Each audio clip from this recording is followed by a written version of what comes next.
Hey, before we get started with today's show, I do want to give a quick shout out to some wonderful people who have gone to patreon.com/realdavejackson to kick me a few bucks a month and help support the show. These personal heroes are Chris Nelson, the Top 3 Podcast Crew, Zolgeek, Eric Guess, Rick Firestone, Nick Ficori, Jill, Soccer, ZNA, Cupcake, Kyle, Christian S., Matt, aka Stormageddon, JD, Doug Leaf, Jason Emery, Rob Shack, and many more. Your continued support is always appreciated, and if anyone out there would like to support this way, once again, that's patreon.com/realdavejackson. For as little as $2 per month, you get some extra Tales from the Backlog goodies, like bonus episodes, the ability to vote on episode topics, and for $5 a month, you'll also get my retro gaming show called Tales from the Way Backlog. The retro game of the month this month is Castlevania 2: Simon's Quest. So if you want to hear that and more, once again, patreon.com/realdavejackson. And with that being said, let's get on to Redfall.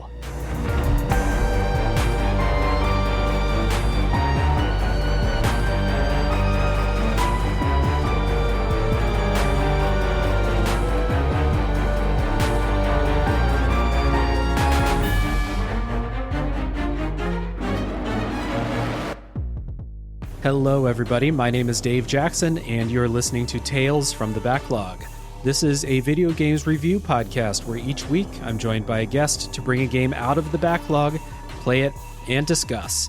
My guests today are friends of the show, the two hosts of Friday Night Gamecast and Vampire Hunter Extraordinaires, Nick and Will. Welcome back to the show, guys. Hello. Glad to be back. Thanks for having us. Yeah, thank you so much, Dave, for having us back again. We're so excited to get into this with you. Yeah, this is going to be a special one today. We're going to talk about Redfall today, but before we talk about Redfall, it's been a minute since you two were on the show, so I will give you the customary time at the beginning of the episode to talk about Friday Night Gamecast and everything that you got going on. Thank you so much again, Dave. We are the Friday Night Gamecast. Both myself and my co-host Will run a variety podcast that's centered around the gaming industry. We like to have our hands everywhere when it comes to gaming. So whether it comes to reviews, rumors, industry news, game impressions, and outright reviews that are full-blown, in-depth the way that Dave does it, we do it all. We do a little bit of everything. We even do a little bit of reacts to some showcases that come out here and there. So we're not really PlayStation, Xbox, or Nintendo centric. We like to cover everything. But kind of what Will and I do is just we're two best friends that have a great time, that talk about games, and that's how we started. And so that's what we're staying true to as we go far. But we want to give you the best of everything. This our show is designed around folks who don't have time to keep up with all of the different news and outlets out there. So we're your one-stop shop for everything that's going on in the industry right now. So you can come in and find out what's happening with us. Yeah, it's a great show. I really enjoy it. Proud to say that I'm a patron of your show. I enjoy it so much. I love what you guys are doing. The dynamic between you two, the stuff you cover, it's all awesome, excellent. Right now, when we're recording this, we're in a little bit of a between period for Friday Night Gamecast. I'm looking forward to what's coming on the horizon. Yep, we got good stuff coming down for sure. So get ready. Season 2 is upon us. Hell yeah, really awesome. It really is. By the time people hear this, maybe season 2 will have begun, so people can jump right in. Yeah. It definitely will. Hell yeah. So yeah, at the beginning of the episode, I'll just go ahead and give the recommendation that everyone should go check out Friday Night Gamecast. There's links down in the podcast description for Friday Night Gamecast and everything that Nick and Will are doing. It's great stuff. And today, gentlemen, we're talking about Redfall. Redfall, the first-person shooter developed by Arcane Studios Austin and published by Bethesda for Xbox and PC in 2023. Good to have you on this episode for Redfall, because our last episode together was about Prey, which was the previous game by Arcane Studios Austin. So we promise we didn't plan it that way, but it just turned out that that's the way it worked out. So we're going to have a nice little comparison on this episode. Before we get into it, I do want to say, if you have not played Redfall, anyone listening, don't worry, we're not going to spoil the story for you. Check down in the show notes, there's going to be a timestamp for when the spoilers begin, but it's not going to be for a while, so you can listen and find out all about Redfall's, gameplay, music, visuals, and all of that stuff. without being worried about getting spoiled on that. So with all that being said, guys, we got some elevator pitches for Redfall here in case people don't know what this game is, in case people saw that Metacritic score and said, I'm not even going to look up what that game is. I wrote down Redfall's elevator pitch is immersive sim meets co-op shooter meets a seaside town full of vampires. What do you guys think? So I came in and said that it's Redfall. In other words, how to make an open world co-op looter shooter with vampires without making one. Oh man, I can't believe I got to follow that one up. Oh yeah. All right, so mine, I was going to be very nice. I was going to be very, very, very sharp on this one. So it's a rare miss from Arcane, a gameplay loop as soulless as the vampires that should be populating the town. So unfortunately, this cake just needed to be baked a lot more. Yeah. Yep. We'll definitely get into that, but I think we all kind of share that opinion to some degree for sure. Redfall took me 16 hours to complete. I did all of the main story. I did a bunch of the side quests, not all of them, but I did do a lot. 16 hours. I did not do a lot of like, we'll say just like casual multiplayer, like playing in other people's games and stuff like that. I just focused on my own main quest, basically. How about you guys? How long did this take? I'll go first because I'm not 100% sure about Will, but I played like 99% of this game with William. There was maybe 2 sessions that I got in that I played a little bit by myself, and I did a couple of side missions. I did a little bit of the vampire dungeons where the nests that you have to open up later on. And but overall, it was exactly like right where you finished everything. It was about 15 and a half to 16 hours for me. Okay. So I want to tell you guys, I played a lot of Redfall. I had multiple characters, and as far as rolling credits, because I did everything through the first time, that took about 23 hours on that first character. And then, as Nick said, I played a lot with him. I kind of played through him and a couple of other friends where I tried out, the different characters. I wanted to see the different styles. So my total time as of today is 42 hours of Redfall time. Ooh, oh my gosh. You might have the most hours in Redfall of anybody who doesn't work for Arcane. Yeah, they should put my name on a statue of a vampire. Yeah, you need at least put your name up on a plaque in the Arcane Austin office. In the Austin for office. Sure. Yeah, I'll take it. So we will begin the episode, as always, by talking about kind of our history with Arcane Studios and with Redfall. What made us want to play this? So, guys, what was it about this that made you want to play it? Was it playing Prey for the podcast last year? I will say for me, Prey was a big draw. Before that, I hadn't really touched a whole lot of Arcane games. I was very light into Dishonored. It just didn't really grab me for some reason, the bit that I played. But playing Prey for the pod, while I did have a lot of sticking points that were frustrating, I think the overall heart of the game, the crawling through the vents, the thing that made Prey what it was, what made it more of a sleeper hit for people, is what I ultimately liked the most. So seeing something like that, seeing something that felt fairly fresh in the kind of first-person shooter world. These games have been around for a long time, but they never really get a whole lot of focus when you have those Call of Duties coming out year after year, when you have these other third-person, specifically like Sony games kind of dropping year after year. So being able to say from this company, okay, you do these things. Deathloop had just come out more recently to a lot more acclaim, which I hadn't played up until this point. So I was like, oh, let me go ahead and check out, another Arcane game, even though they're not the same exact studio. Let me go ahead and look at Redfall. I mean, you got vampires, you got guns. I'm like, it's an easy swing. You got to knock it out the park. Right. Yeah. Yeah, for all intents and purposes, this should be like one of William's favorite games if they did it correctly, because he's full blown, not Battlefield, but he loves looter shooters. He loves his Diablos. Anything where you go in and you level up, the numbers go Borderlands. up. Borderlands. That's what I was thinking of. Yeah, he's big into those. So for me, Will and I watched the Xbox showcase together when they first announced this game in June of 2021. And I will say that the cinematic trailer for me is what sold me on the concept, the idea initially. It was pretty well done. You could tell that it had a very unique feel to it. You could tell it still had that Arcane energy based on the way that they were marketing it. And it was interesting because it seemed as though they were trying to make Layla the main character, the main protagonist of this squad, based on those trailers that they came out, which kind of was a little bit, I have feelings about that, but I mean, that obviously is not what it ended up being. I got worried when this was delayed, I believe earlier this year, or maybe it was delayed last year in 2022, I believe was when it was original release date. It was supposed to come out in October of 2022 and it got delayed into May. That's right. And so I got worried when that first happened because I was like, what's going on? Why did they do that? And I remember people were making a fuss about it. Xbox, they had the same conversation that they were having about Xbox then as they did now once it released, was that Xbox still doesn't have any games, X, Y, and Z.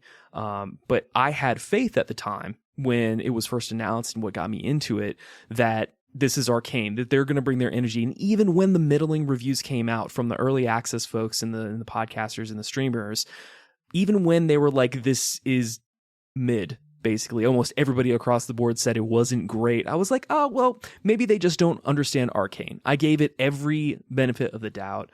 And so jumping into it, I was coming in with like zero expectations and an open mind to what this experience would be. And I was ready for a vampire looter shooter. And that's kind of what got me in, much to my dismay. I'm a big fan of Arcane Studios, and they were, and honestly, they still are on my list of developers where when they put out a new game, I'm going to play it. Even with Redfall, and of course, we're going to get into how we all feel about Redfall, but not to bury the lead. I mean, like, I don't think this game is very good. That doesn't affect what I think about Arcane Studios and like the type of games they make. Agreed. But it really was like, I played Prey, I loved it. I played Prey Mooncrash, I loved it. I played Deathloop, I didn't love it, but I liked it a lot. I liked playing Deathloop. So it was basically like, Arcane's making a new game, cool, I'll play it. Oh, it's an online looter shooter, which is something I literally never play. I will play it, but only because it's Arcane, not because I give a shit about online looter shooters. That's the kind of like gravitas that they have with me personally. So like, this was a day one thing. And even though like the preview coverage was pretty shaky from time to time, I didn't really care. It was still going to be like, well, Arcane gets the benefit of the doubt. I'm going to play this. So dropping on Game Pass helps also. So, day one, downloaded it on Game Pass, gave it a try. And to get into some opening thoughts, I mean, I already mentioned this. I don't think this game is good. There are things to like about it, but to me, this feels like an early access or like a beta rather than a completed AAA game from a studio with as much prestige as Arcane has. It just doesn't hit any of the things that I like about Arcane except for some like aesthetic things and the stuff that was going to be like harder for me to get into, online looter shooter type stuff. I don't think that's very good either. So we're going to break these things down, but this is a bad game. It feels like a soulless game. And I'll never get these 16 hours back. 16. Oh God. You never will, Dave. No, I'll never get it back. So we're coming up on like around 80-ish episodes of the podcast, 80-ish games that I've done on the podcast. This is like the second time on the podcast that I've said this game is bad. I think this game is not, I don't like this. This is bad. This is a bad video game. So I don't like say that lightly, but here we are. Yeah. I think that speaks to games as a whole. People will definitely look at games and they'll say nowadays X, nowadays Y. But like you said there, you've done this 80 times and you've only really had to say objectively, there are two bad games. And I feel like when a game like this comes around and one, it comes from a great studio and then it comes out and it's just straight up bad, like we can all agree, you feel it. And I feel like they're rare and it's not something that we can even just kind of brush away and be like, oh, this is bad, haha. It's more just like, how did this come about? That's why I appreciate when we see like articles and people actually have discourse about a game like this. Something that happened with Redfall shouldn't be like, oh, it happened. I guess, we'll just see what another game comes out. It should be like, how could something fail this heavy? Yeah. Fail so spectacularly. Exactly. Yeah. I think that, as I was saying, I came into this experience with an open mind and an open heart, and to be let down the way that I was by my time in this game, like really was like, soul crushing is a little dramatic to put it there when we're talking about a video game, because it's not that deep, but like I was incredibly disappointed when I in my very first beginning hours of this game. And I wasn't only disappointed at, you know, my time and my experience and the fact that, as Dave mentioned, this is not a good game. This is, by all objective purposes, this is not a good game.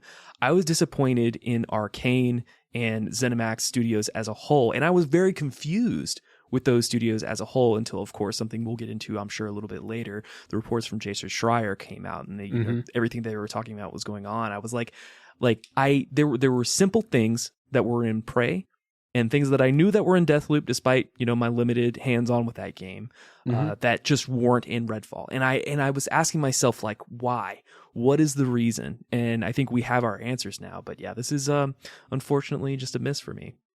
Yep. So let's take a little music break. One of the things that I can say is good about the game is the music. So let's listen to a little bit. And then when we come back, we're going to dive into the story, talk about the gameplay and stuff like that.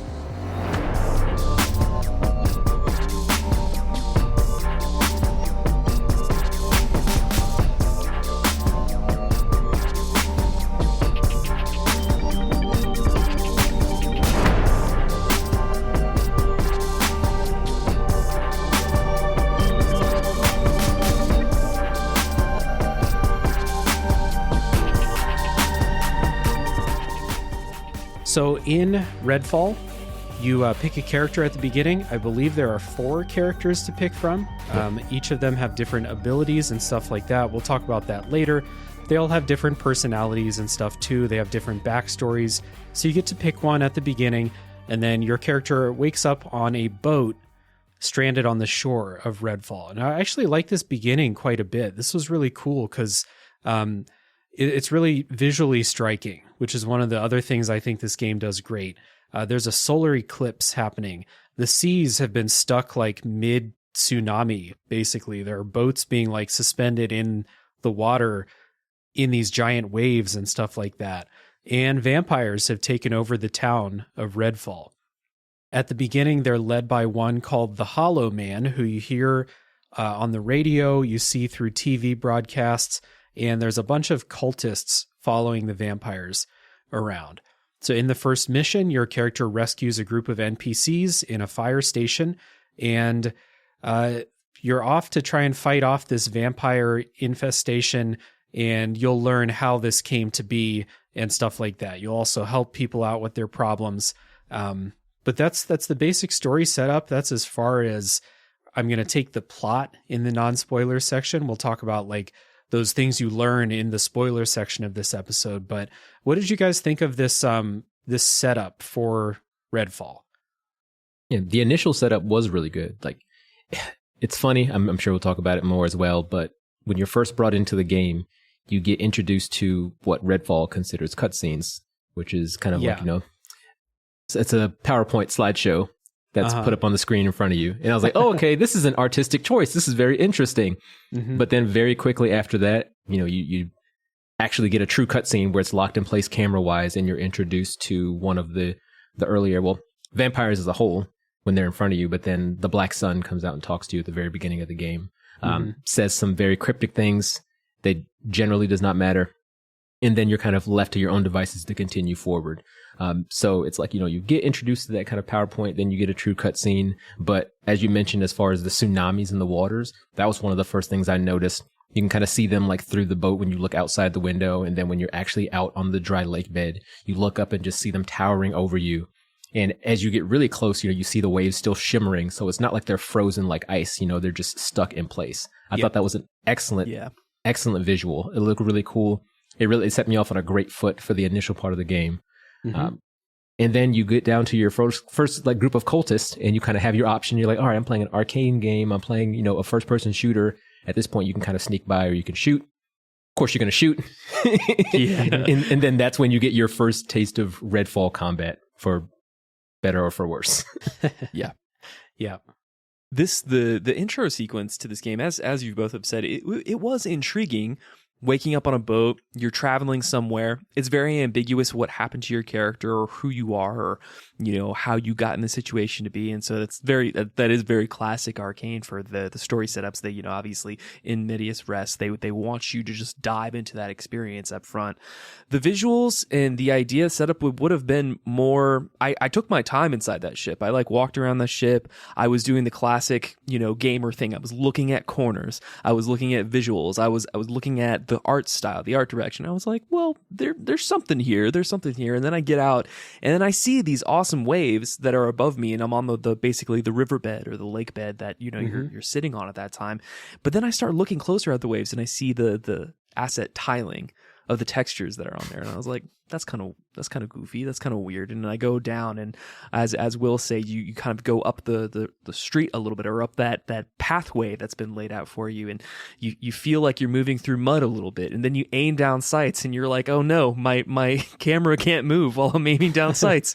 And so all of these things started stacking up very, very quickly for me to where I was like, oh no, oh no, it's everything they said, but worse somehow, possibly, for me to get in here. It's interesting. The story setup it is what it is. There's not really much to it other than that, and that there's kind of very much a bare bones idea of what they're laying out in the world.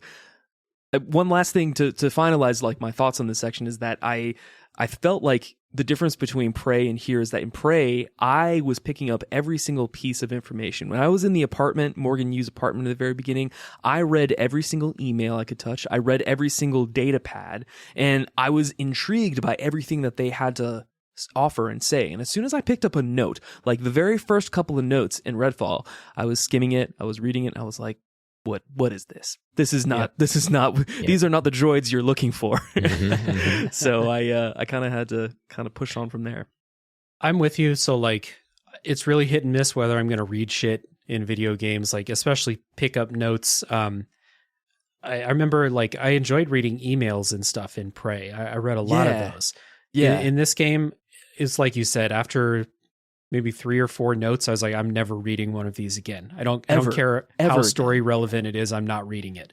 So they just lost me with, like, what those things are talking about.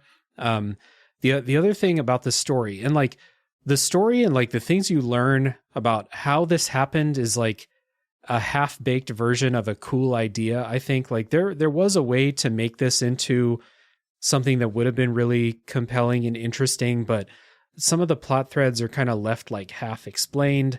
They're just not very interesting the way that they get resolved. Some of them could be, but they're very bare bones with how it all works out. The other thing about the story that I want to note is that because you can play one of 4 characters and they did not take the time to voice your character talking to other characters, everyone just talks at you. They very rarely reference who you are or what your character's, like, special thing is. Like, I picked the guy named Devinder, who's like a cryptozoologist, which would have been really fucking cool if someone asked him, like, hey man, you know anything about vampires? You're a cryptozoologist. Yeah. No one ever mentions that shit. So, like, it felt like, you know, any number of, like, faceless NPCs in RPGs where you make your own character who can't reference what you're talking about. There's 4 characters in this game, and this is a AAA video game. Why does no one acknowledge who my character is? And so, like, because of that, you're so disconnected. People just talk at you. The dialogue is like not that great either. So I don't really care about my character's place in this world, and the stuff that you're learning about what happened in Redfall is underbaked. So, like, great first impression, but then as soon as people start talking to each other, I was like, man. Yep. Yeah, the firehouse. When you get to the firehouse, that's when you really start feeling it, because it's like, you can overlook the stuff with, like, some of the cultists, but there are only so many NPCs in the firehouse, and then I spent 5 minutes going up to each one when I first showed up there and talking to them, and essentially just being like just finding out, like, what they had to say, what context they had to give the situation. And it was all just, I had to run from my mom's farm, I'm pregnant, or hey, you should go over there. Like, literally one-liners, and that's not an exaggeration, and it's really sad. You also, I know they did this on purpose, and I know for a fact that each of the main storylines for the different characters, as you progress through the game, you kind of start learning a little bit more of later on, but you have to go through like 10 hours of content before you find out who your character even is, or what their responsibility or what their place in this world, or what their motivations, however, much motivation they wrote for them even are. And that's so frustrating for me. Like, I had to ask Will why my character has a special eye in his head and why he can talk to a crow when we were like 5 to 6 hours in the game, when this is something that the narrative team should have told us up front. Like, they should have gotten us in somehow, or drip fed us snippets of information here and there for every single main storyline quest, and they failed to do so. Yeah. The two things about the game that's most egregious from the beginning is that, one, they do a lot of telling and not showing. So things like, Devender being a cryptozoologist, and, Jacob's eye. A lot of those things are things you have to go digging through the menus and find, like, in the character trees, or maybe even in like the journal information that they have. So your average person is not going to know anything about these characters that they're playing, other than maybe what they hear them occasionally spout during combat, or at the beginning of a mission. So that's a huge miss there for a company that generally wants to tell you a story, and a game that puts you in a completely new IP. You need to tell people where they are and kind of what they're doing and how this is, but telling them in a compelling way, giving them a hook. The game has no hook.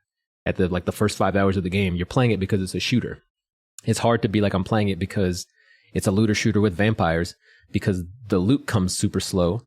And then when you get to, we already talked about there with the firehouse, you get your first taste of the vampires, and it's an incredibly underwhelming experience. Yeah, my character, again, cryptozoologist, should be super fucking interested in vampires. Only every now and then, like when you find a new type of vampire, he'll be like, "Oh, there's a new type. That'll make a good picture in the magazine," or something like that.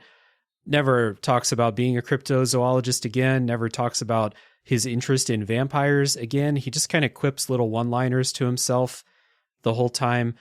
Yeah, it's really disappointing, especially because I play the character who should be really interested in what's going on. So you end up with like no real motivation for, at least me with my character. I ended up with like no motivation for why he's going to go do all this shit, except like he's the only one capable, I guess. But this was a strength in Dishonored. They made like really strong reasons why you're going to go out and assassinate these people. And in Prey, they have a good hook for why Morgan is going to go do what Morgan does in the station. And Deathloop was the same way. I mean, Deathloop is made by a different branch of Arcane Studios, but they communicate and shit. Like, they're not working totally independently. Yeah. So this was just like, I'm doing this because I'm playing a video game. Like the basic level of like, I'm shooting these vampires because they're in my way. That's it. I don't give a shit about why like the character would be doing it, because they never tell you really. Yep. I was going to say, I'm doing it because I'm going to be on Tales from the Backlog. And that's why I'm doing it mainly. It's my driving force. Yeah, exactly. Yeah, so it's the same way. Yeah, not to beat a dead horse with this story. I do want to talk about some good stuff before we go into talking about gameplay. So we mentioned before some of those visuals, those visual set pieces that you see at the beginning. The sun's blacked out. Those tidal waves are suspended in midair and stuff. So I want to talk a little bit about aesthetics, because you can't really do a compliment sandwich with this game. So we can do a compliment right now, open face sandwich. Yeah, an open face compliment sandwich, and then a shit sandwich later. So I think that this game got a lot of shit for its visuals. Arcane games are always visually stylized. They're never photorealistic, especially with the way characters look and stuff like that. I thought this game looked really cool. Like I like the colors that they used. I like the outdoor settings, which, Prey, we didn't really get that from Arcane Austin, right? But I like the outdoor settings. I like the way the neighborhoods look. All the tsunamis again, the solar eclipse, the spooky TVs flashing all the time. I think the Hollow Man effect on the TV is interesting, even if I think the stuff he's saying really sucks. Yes. But visually, I think this is a pretty good looking game. Like, despite fidelity, I guess I'll say, even though I played this game in 4K, it didn't look like a brand new, AAA high quality Microsoft first party game, but art direction I thought was nice. Yep, I agree with you 100% there. I think the direction was good. My main issues with the visuals was, like you said there towards the end, this is an Xbox exclusive and it's on PC as well. PCs can obviously run crazy images.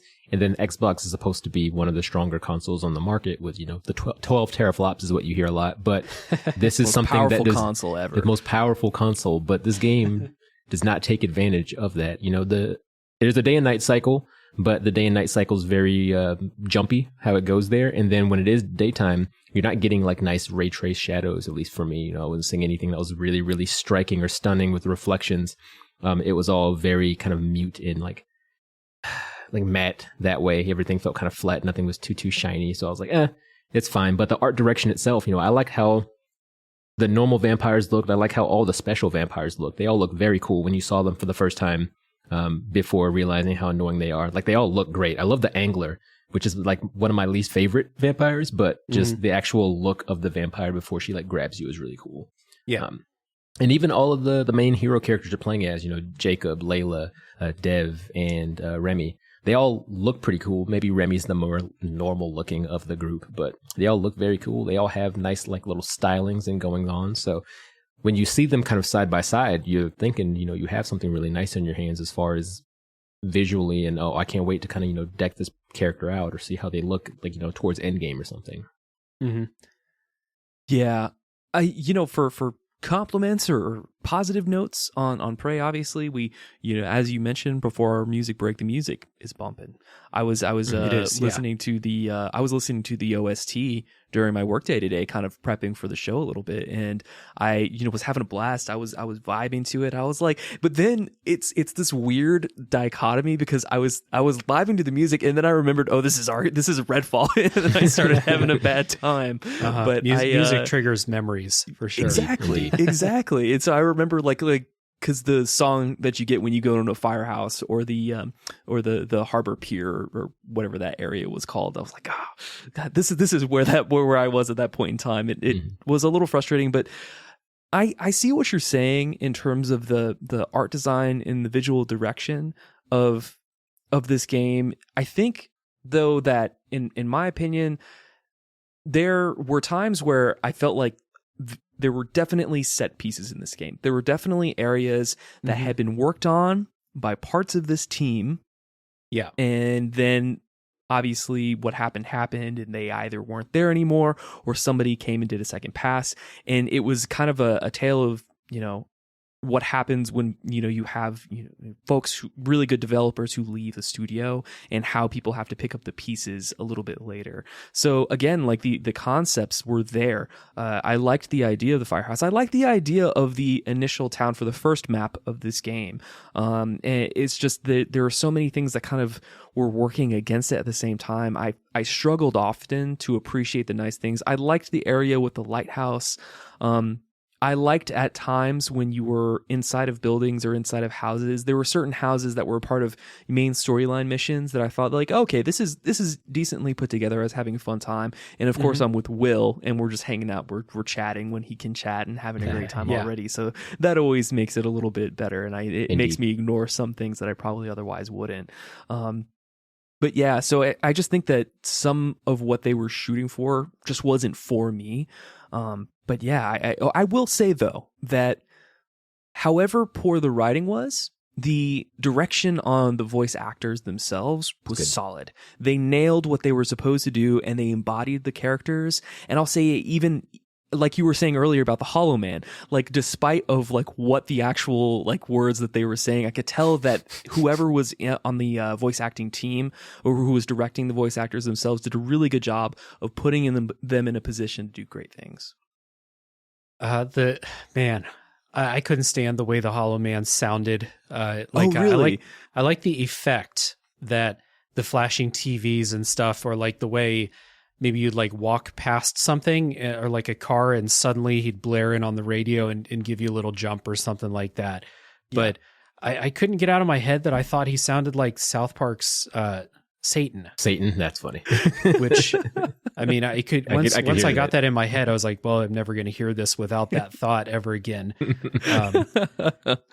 And the other thing about those Hollow Man things is there are not enough voice lines for the amount of time you're going to walk past those TVs. And, you know, like the 30th time I heard the blood, I was like, Jesus Christ, shut the fuck up, man. Like, yeah. What, you got nothing else to say? Like, and they were doing that on purpose. That's how you walk over and smash the TV with the melee and just, you know, give it a little breaky break. I started doing that because I didn't even know you could do that. Yeah. Oh yeah, you can. I thought maybe I'd get a trophy for it or something if I smashed enough of them, but I got bored of that too after a while.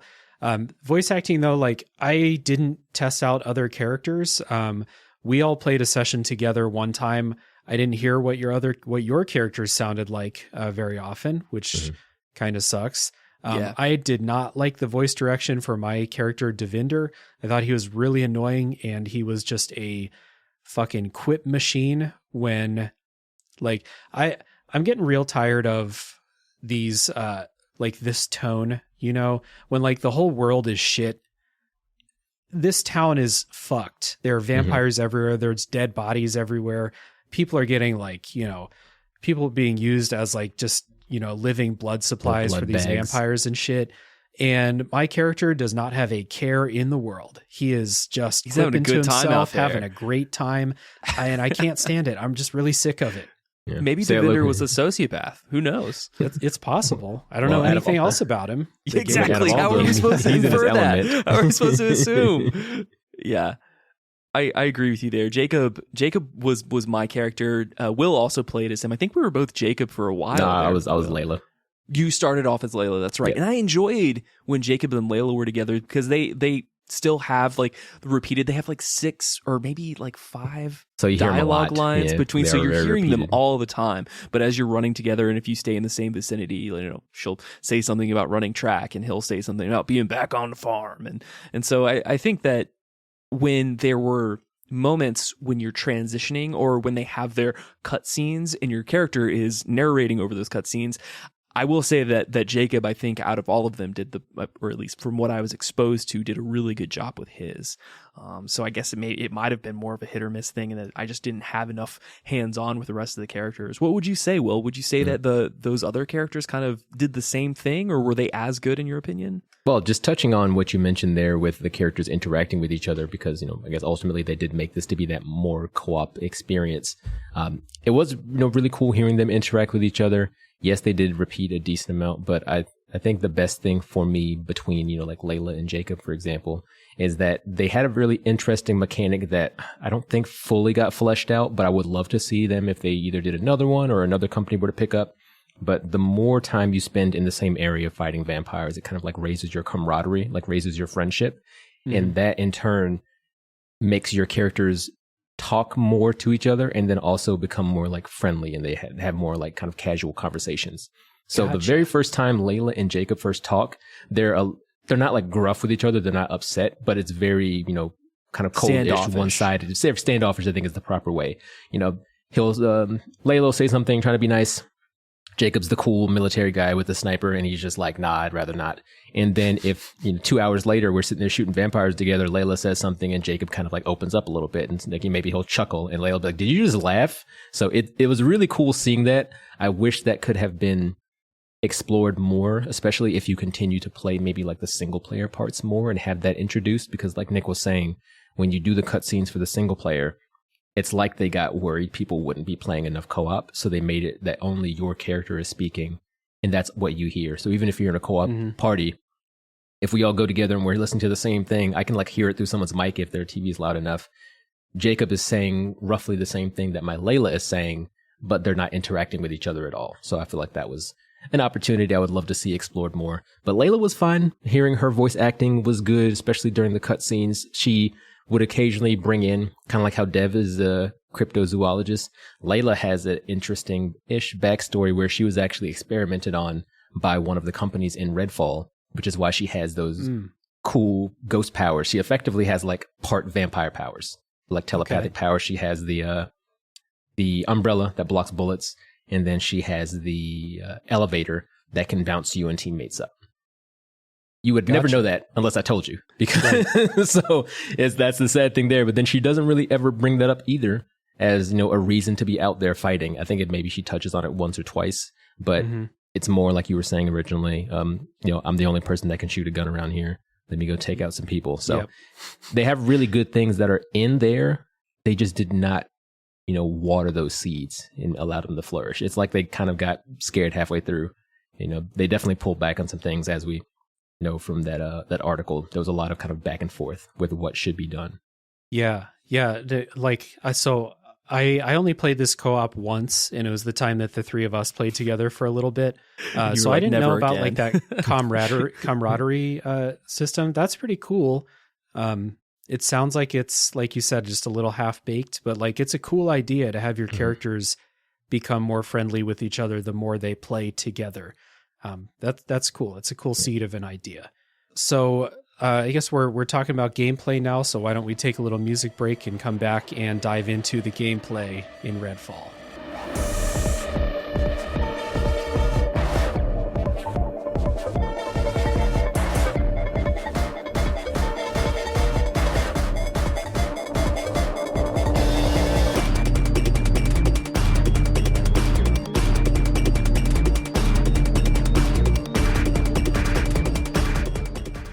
Gameplay in Redfall, I want to get this section started by talking about what it's not, because the first half of my elevator pitch, the elevator pitch that we were all sold, an immersive sim co-op shooter. So I want to talk about that promise that it is an immersive sim with the DNA from past arcane history and stuff. It's not. It is not an immersive sim. The key thing about immersive sims is giving you a set of tools, a set of items, and a set of problems, and giving you multiple solutions based on the things you have, the abilities you have, the items you pick up to solve those problems. We talked about this in Prey and how fucking awesome it is in Prey. And Deathloop watered it down a little bit, but it was still there in Deathloop. The emergent gameplay is just not here in Redfall. The missions that you go on, all basically, like whenever there's an important thing that you have to do, they all boil down to either find a key to get in this room, or just like get to this room and the door's open so you can like turn on a machine or something like that. There's never a like, you know, you have to get in this room, so here are, you know, 3 ways to get in. They're all locked off to you, but one of your abilities will get you in, or one of your items. It's not. It's just there's a key somewhere. You got to find that key first. Yep. There's no way to get in. And what it means is that when you are given a problem in Redfall, you cannot solve it creatively. It's just go here, get the key, go there, unlock the door. If you don't find the key, you're never going to get in that room, which is so far removed from the game design in Arcane's past games. And this was part of the marketing. I'm not talking about this for no reason. Like they promised that it was going to be like this, and it's not. Yep. And that's the big thing too, is one of the reasons when I first saw that some of the keys in the world were so like big with giant tags on them, I'm like, why is this so cartoonishly large? Yeah. And I was like, oh, it's because half the time you have to find them. One thing that sticks out to me, which I mean, it's not a spoiler because it's more of a side-ish mission, but there's a mission where you have to go to a radio station and turn something off. And in that radio station, there's a room. And as you mentioned, the room needs a key. And I was like, okay, in another game, if I have a lockpick, you know, what kind of special lock is this where I can't pick the lock? Can't do that in Redfall.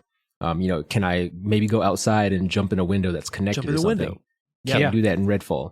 So I had to look around the entire building for this key, which ends up wasn't hidden, but it was hidden just enough, but it was just downstairs on a table and it had a fat tag next to it. And I was like, why can I not? Yeah, dude, the exact same thing happened to me. I know exactly the mission you're talking about because I spent a long time looking for that fucking key too. And I remember there are windows. So Devinder has this ability that's like the teleport from Dishonored, basically. Yeah. You throw a little teleporter and you teleport to the spot where it lands. And lots of times in the game when it's not story important, you can throw that through a second story window and then teleport into the room. Not this one. There's a person in the room and you can bang on the door. You know, some of these games sometimes, I'll alert the enemy. They'll unlock the door and then I'll kill them and I'll get in there and do my business. The enemy never recognizes that you're there, or maybe they do go aggro, but they can't open the door. So it's just, you know, all of that Arcane Studios DNA went missing. And we got that story from Jason Schreier where he said, I think they lost 70% of their staff throughout the making of Redfall, which certainly all that institutional knowledge about how to build out problems and solutions out the door. I mean, maybe a key, you know, people who were there for Prey are still there, some of them, but obviously not enough of them. Or, hey, maybe they play tested it, and I want to talk about this a little bit, and they just realized, like, this just doesn't work with multiplayer. We can't do this with multiplayer. Mm-hmm.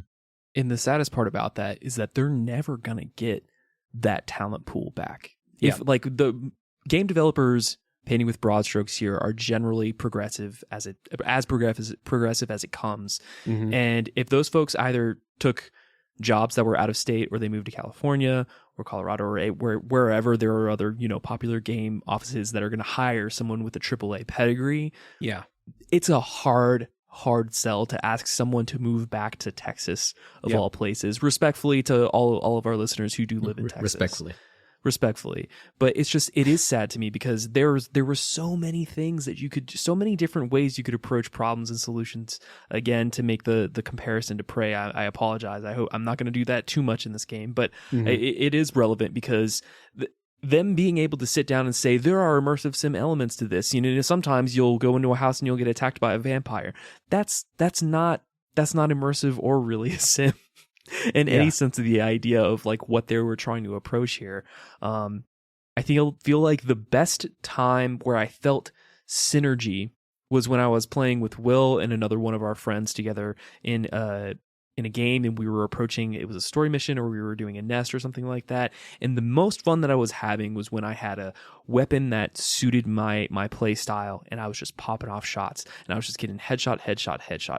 And there were very, very rare moments like that where it does feel technically proficient and good to do that, because there's sound design that's baked into that makes me be like, oh, I did what I was supposed to do every time you do get a headshot. Mm-hmm. But there's nothing interesting about the way that you go solve problems. I think one of the classic things, and I hope we're not going to bring this up later in your notes, Dave, but there's an entire side mission where one of the characters that's in the firehouse asks you to take a locket and bring it to the grave of their partner, I think, or somebody, their family member, and you go to the graveyard and you place it on top.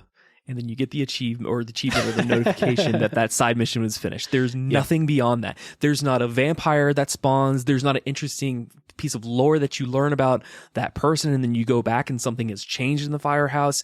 There's so many things that could have happened in that sense. And I think that's indicative of what this entire experience is of me, that clearly had something. There was an idea that someone had for that side mission that was supposed to tie in to all of the characters in the world as a whole, and it never got completed because the person who started it left and they didn't finish it. And the problem with that is that it doesn't matter how many people you rehire. It doesn't matter if you delay a game a year or even 2 years down the road like they did with Cyberpunk. There's no fixing that in some cases. So it's a disappointment again. I love that you brought that up too, Nick, because one of my favorite parts about that quest that you talked about is that you put the locket on, or I think it's the watch. You put the watch on the mom's gravestone, and then you get the mission complete, go back to the firehouse. Right when you're looking at the watch, it says, you want to steal this? So you're like, oh, I want to see where this goes. You hit the X button, you steal it, you get an achievement, and then nothing else happens. There's nothing of consequence that comes from stealing the watch off of the, grave of the person who asked you to do it, other than the fact that you did it. You can go back to them. They won't make any mention of it. I wish you could dangle the watch in their face. I feel like they wouldn't have said a thing. So it's like you mentioned there, there's a lot of things that were either kind of half done, maybe not completed, and then Dave brought it up at the very beginning. There's just a lot of threads left open. Mm-hmm. Kind of on that note, like one of the other things that I think Arcane was really, really great at was making buildings and like interior spaces, like living quarters, houses, stuff like that, and making them interesting to explore, giving you treats for exploring, poking around in corners, maybe learning something. And in this game, they had, this is a town. It's got a museum, it's got libraries, it's got a fire station, movie theater, all of these like interesting places that could have, little mini stories or interesting interior design. And a lot of times it's not like there's a museum, it's a big building. And in a past Arcane game, that would have been like a really fun level to explore and like go in all the rooms and find out what's going on in this museum. And hey, maybe like the curator turned into a vampire and you're going to get a little mini story about what's going on with them. And in this one, there's, as far as I know, there's one optional side mission that takes you in the museum. You kill a vampire in there and then you never go back there again. And there's nothing interesting about the layout of the museum either. It's just 3 floors with a couple of staircases. Mm-hmm. It's just like, there were a couple times when I was going through a mansion or something like that, where I was like, it's not close, but it's close enough that I can imagine this in a different Arcane game. And I would love exploring this mansion right now. But in Redfall, it's just, along the lines of those side quests, it's just not done. It's just not fully fleshed out. And it's disappointing because, again, these two things, like designing cool levels and giving you cool ways to solve problems in those levels, that's Arcane Studios. Mm-hmm. Yeah. And in Redfall, it's just not there. It's not enough environmental storytelling skeletons. Yeah. It's not a couple of those things. So they got a couple skellies on the toilet, man. Yeah, there's dead bodies all over the place. But so that being said, this is not an immersive sim. This is an online co-op shooter that looks like it might be an immersive sim, but it's not. So I was thinking about this before, and then especially after that Jason Schreier article came out, where a lot of developers that were interviewed said that they had a hard time reconciling immersive sim gameplay, which is slow paced, right? You're sneaking around, you're taking the lay of the land, you're looking for vents, you're, maybe searching for keys or experimenting with your abilities, and how that doesn't jive with online co-op shooter. And I was thinking about this, like, was this idea doomed from the start? Like, could someone figure out a way to make this work?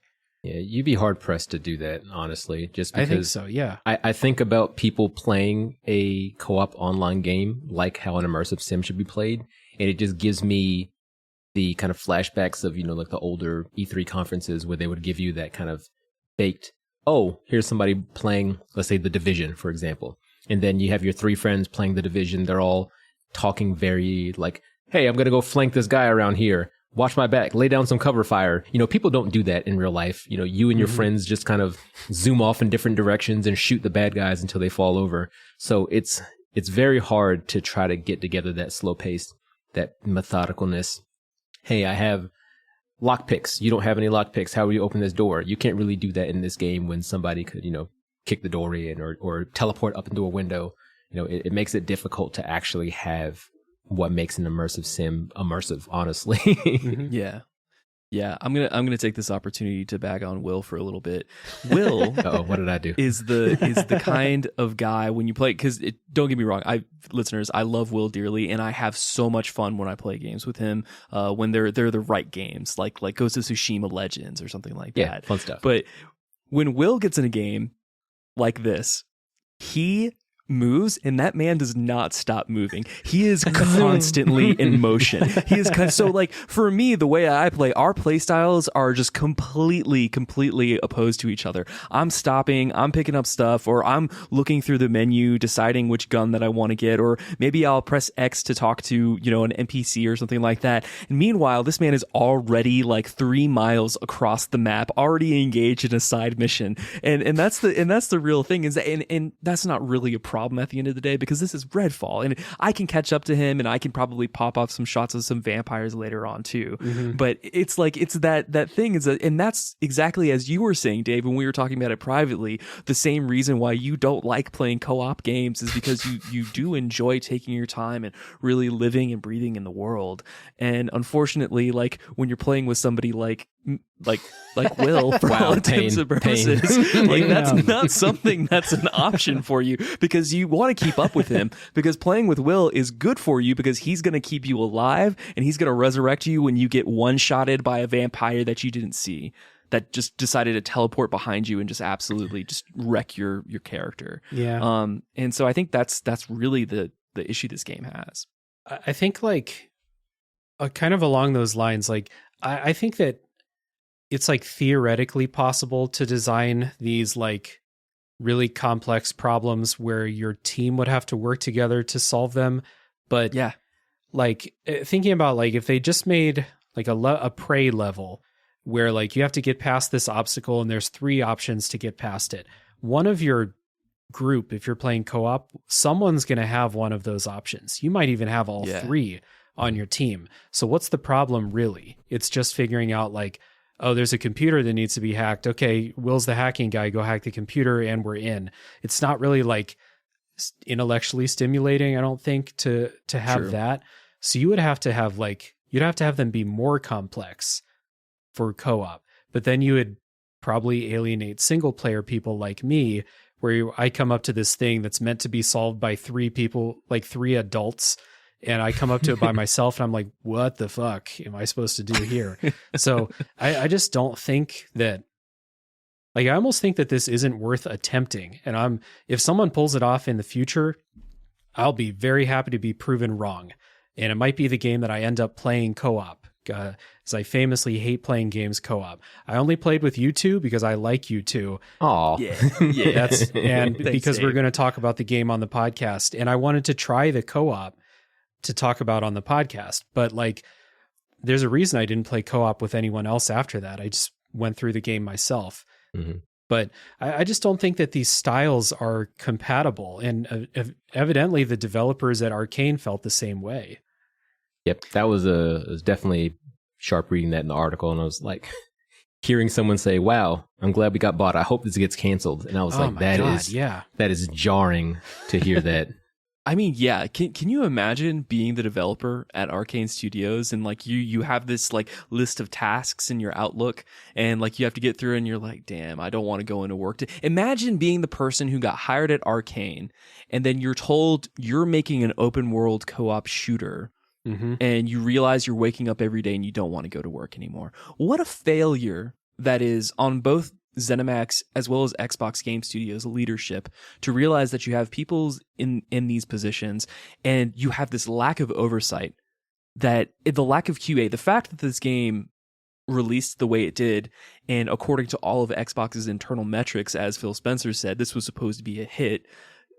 It's just, I don't see, like, there's something that's not connecting or not adding up for me. Like, where is the surprise coming from for anybody? Because if you just took a day or a minute to talk to anyone who was working at the studio to be like, what do you think about this game? They would tell you it's garbage. It's trash. We need to scrap it because we need to cut our losses and try something else because this is not what's going to represent either Arcane or Xbox well.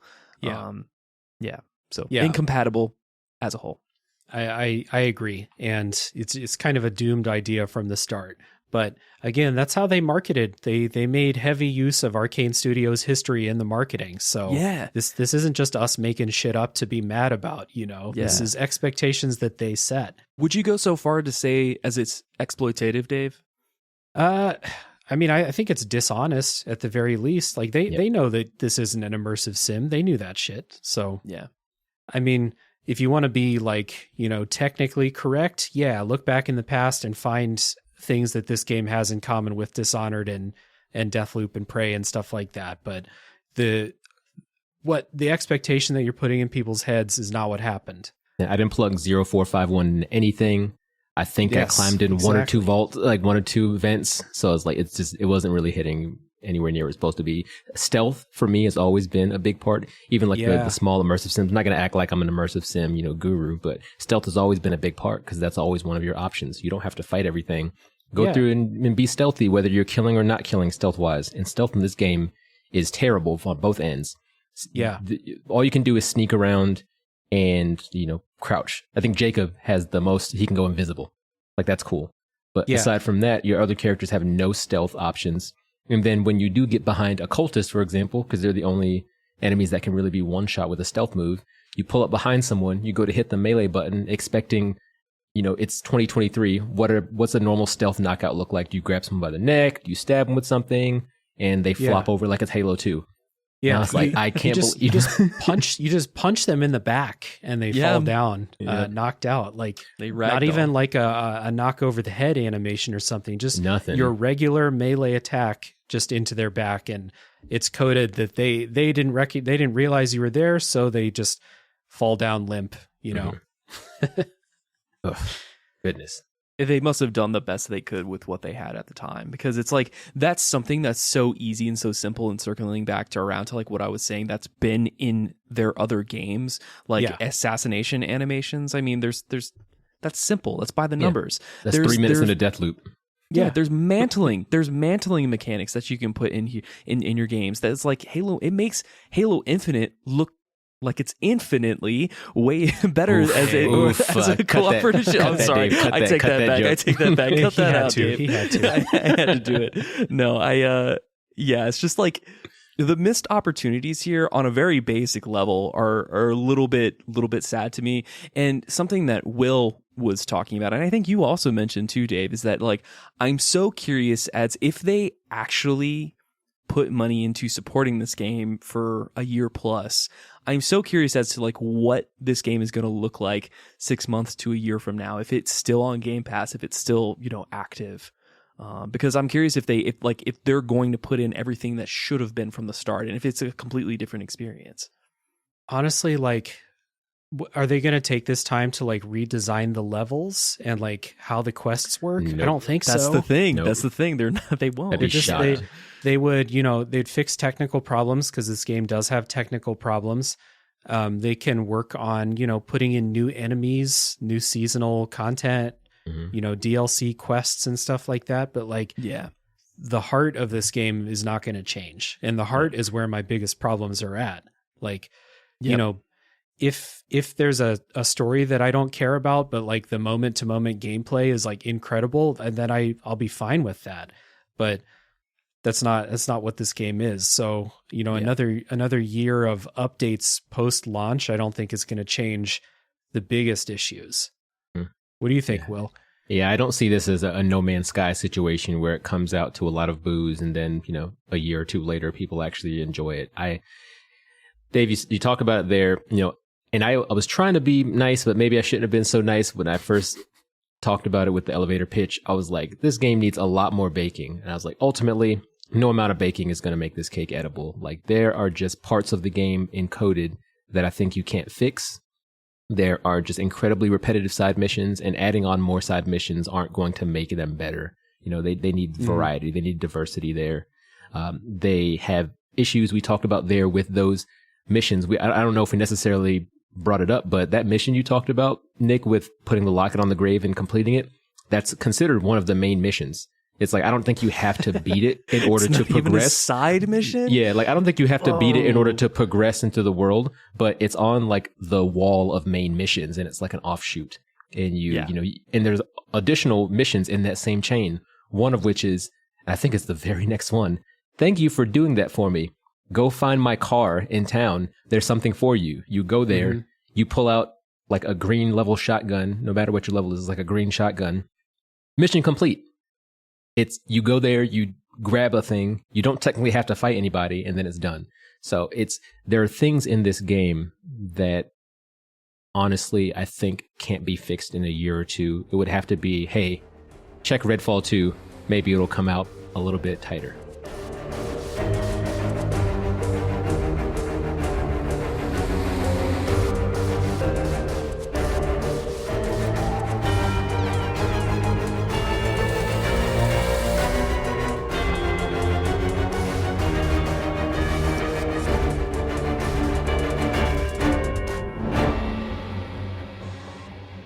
So we've talked about what Redfall is not.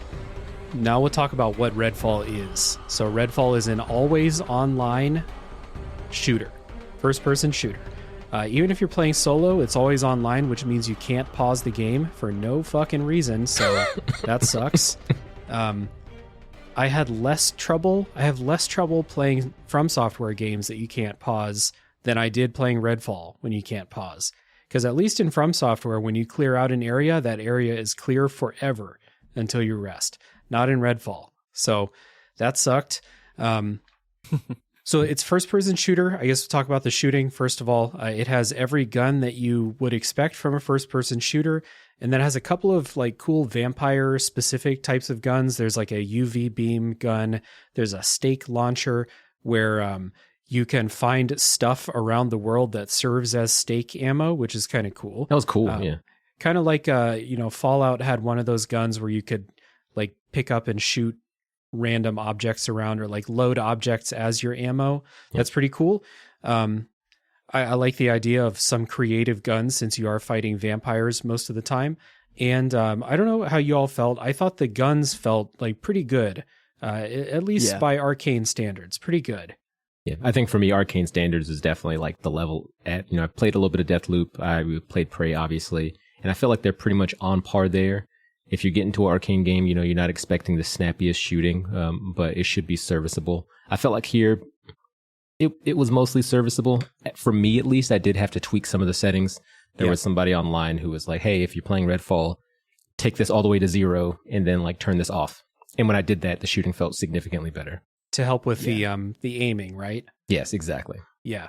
Because it was very slow, very muddy when I first started. It's kind of like what Nick was saying, like you aim down sights when you first start and you're just like, ew. So that definitely helped that a little bit, adjusting those settings. Yeah. Yeah. The gun mechanics in this game it's so strange to me because as you get a little bit higher level, as you gain more weaponry in your arsenal, and as you get, the higher level guns, the better they do feel. But when you start this game, it's like, for lack of a better word, gross when you do get in there. Exactly like Will said, ew. It's this weird thing where it's like every game that's a shooter, you know that it's a shooter because it feels like a shooter, because you feel like every time you pull a trigger, there's a slight vibration in the controller that corresponds with a sound cue, that corresponds with actual like reticle movement on the screen. Maybe there's a little bit of aim assist. Maybe there's some adjustments that you're making as you're moving. That's either not here in Prey or it was done completely backwards, because it made me, because that's literally, I was trying to do things that I've done a million times in any other first person shooter. I was trying to do things that I did in Prey, and it just felt infinitely better to shoot a pistol in Prey than it does here to do it in Redfall. And I think that it's one of those things where there were like guns that I favored that I realized, oh, these are just not my guns in this game. And there were guns that I eventually got my hands on, whether it was an assault rifle or certain sniper rifles, where I was like, okay, now we're actually doing something here. Now I can get some gameplay going. I can actually work my way through some of these enemy groups and the encampments that they have scattered sparsely throughout the maps. And so there were certain weapons there. The weirdest part again too is, like, as Will is saying, is that the weapons that you should get from these games, the weapons drops that you get from like big enemies or like important enemies, like the Rook, for example, or from, actual story bosses, they should be higher level than the guns that you already have. Even if they're not in a higher tier or higher class, they should at least be buffed with better things and a better, I guess, actual attachments and stats than the guns that you currently have. And half the time that was never the case. Yeah. And I was like, why did I even kill that big boss? Why did I even kill the angler if I'm just going to be given a green pistol, a gray pistol for all intents and purposes? Mm-hmm. The guns you get they're tiered and they're leveled and they have their own like stat bonuses. But like Nick said, this is one of those games where, like, no matter how you got that weapon, whether you killed a story boss, you might even kill the final boss, the game that you got, the weapon that you got is going to be replaced in a half hour or less. So who gives a shit? Mm-hmm. I'm just going to pick the gun that has the best like DPS basically, and I'm just going to roll with that. they have these bonus stats on them that are like, they get into this like real dumbass video game territory where it's like, this gun has plus 8% accuracy. This gun has plus 10% accuracy. I'm like, okay, cool. I don't even know what that means, by the way. Is there a difference? Cool. Yeah. So you're picking up all these things, and it's basically just like, okay, do I have one that's like purple at a decent level? I'll just roll with that. And in 20 minutes, I'm going to pick up a better one. I'm going to throw this shit away, and I'll never think about it again. Mm-hmm. And I found myself, despite thinking like, it's cool that we have a stake launcher, it's cool we have a UV beam, I still found myself just being like, okay, shotgun, sniper rifle, assault rifle from time to time. The go-to. Those new guns aren't very good. It's cool that they had the idea, but they're not fun. I never used any of the alternative ones because we were moving around the world. And again, a failure of tutorialization or actually explaining things to the character as you're going throughout the world at least a couple of times without being obtrusive to the gaming experiences. As Will and I are running throughout the map, there are these kind of, I don't know if they're actual like beings or if they're just little bags of blood, but there are these objects that look like little bloody like globules that are attached to the ground, and they spew out red mist. And for the longest time, I was just running through the red mist and just taking the HP loss and just being like, oh, that sucks. There's no way around this. And I was like, Will, what do the UV rays actually do? He was like, the red mist things that they kill those. And I was like, what? Why didn't anybody tell me this? Why didn't it? And maybe they did at some point, and maybe I glossed over, or maybe it was a note that was lying on the ground that I refused to pick up. But regardless, it was a failure on a lot of fronts in terms of actually teaching you how to play the game. That like they're not incentivizing you to try alternative styles of combat, whether it's with the UV ray or the stake launcher. On a different note, though, and on a positive note, I will say that I thought that the unique weapons, because as you get higher level and you get into the legendary territory with like the orange weapons or the exotics, as Destiny players would call them, the design of some of those guns are pretty cool. Like I had one sniper rifle that looked like it was encrusted in like bones or skeletons of like these creatures, and so some of those are pretty cool. Yeah, that's pretty cool for sure. There's two kinds of enemies in Redfall. There's humans, and then there are vampires. I guess there's three kinds, but the other ones are not really worth discussing all that much. The humans are just basic like dudes with guns all the time. Yep. They are really easy. One thing I do like about the gameplay in this is that these basic enemies go down really quickly, which just would have sucked so much if it was like every enemy is a bullet sponge. Would have been awful, but they don't. They go down easy. And the other thing that makes them easy is that they have like zero intelligence whatsoever. Oh, the AI is so bad. This is something people talked about in Deathloop, and I agree. But the enemies in Deathloop felt much smarter than the enemies in Redfall. Really?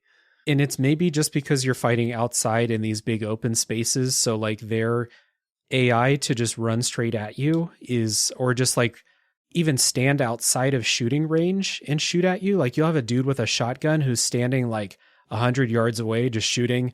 His bullets can't reach you because they don't have like the stat video for game range. Logic. Yeah, exactly. Video game logic says that shotgun bullets stop after 30 meters. Exactly. But that's what's happening. He's just standing there shooting, not getting any closer. You can just kind of sit and just watch. There's clips of this happening. They're real fucking stupid. And it's like the game's idea of creating combat encounter difficulty is also just like, hey, what if there were 30 of these guys instead of 5? So that just gets compounded when they're all just fucking stupid. Yeah, they just ratchet up the amount of enemies. That and like as you get stronger, there is kind of a hidden stat that the enemies level up alongside you. So you never truly get that, hey, I feel like I'm significantly stronger feel, because as you get better guns and as you get leveled up, they do the same thing. So towards the end of the game, they're sending a bunch of enemies at you. And then while the AI is still brain dead, they do a bunch of damage. So I remember running around. I'm like, okay, I'm going to shoot these guys. Somebody like snaps turns 180, no scopes me in the forehead, takes 75% of my health. And I was like, oh, this is not great. This is not fun. Yeah, I wrote down here that like the first half of this game is extremely easy. Like one of the easiest games I've ever played. The second half of this game, everything's fucking John Wick, just shooting you from off screen, doing tons of damage, and there's 30 of them. And so like there's some things I'll talk about later that I think are cooler in the second half of the game. The combat was not one of those things. Agreed.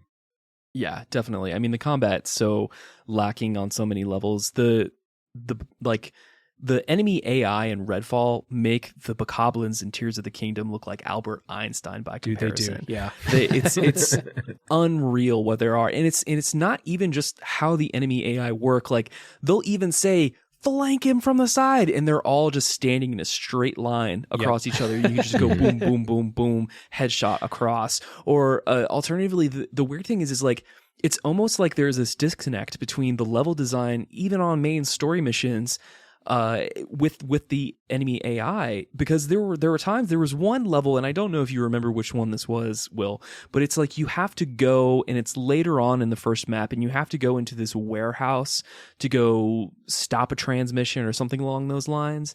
And I went in and I went stealthily, and I don't know if we did this together or not, but I went by myself, I believe, this time around, and I infiltrated the base. I didn't go all throughout the base, but I like one by one used my sniper rifle as Jacob and picked them off from afar.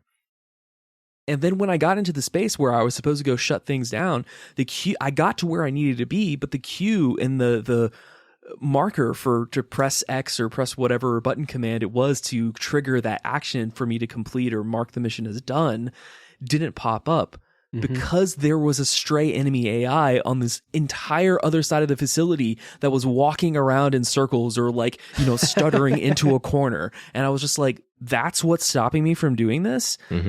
It's a head scratcher. Yeah. It's, kind of along those lines of like technical issues. There's the enemy AI is a problem.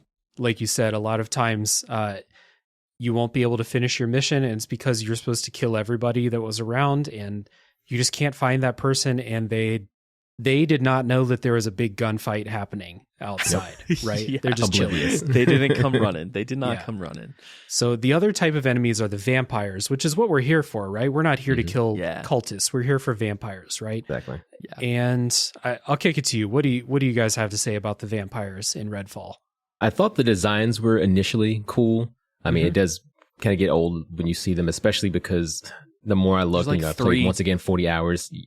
Yeah, there's only so many designs. Like you can see the same 3 or 4 vampire like skins over and over again.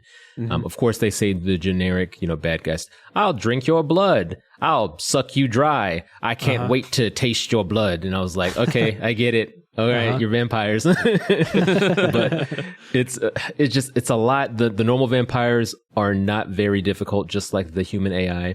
You step to the left, they miss their swipe every single time. So you can just walk in a circle and kill a standard vampire. Like you mentioned before, they do the same exact thing later on. How do we make this more difficult? Here's 10 vampires in a room. Have fun. Yep. So then that's when you would break out, the stake gun launcher, or that's when you break out the UV ray light, because then that freezes them and you can punch them. Or the stake gun generally kills a standard vampire, no matter what the difficulty is and the time in like one hit. But up until that point, you never need to use those guns. So you're like, I have no idea why these are popping up in level 1, 2, and 3 when a shotgun works just as well. But I like those vampires. And then the specialty vampires, I think, are also pretty good looking. I already mentioned the Angler visually. But all of them visually look very cool. I didn't know if you had a particular one, Nick, that you liked out of the special vampires.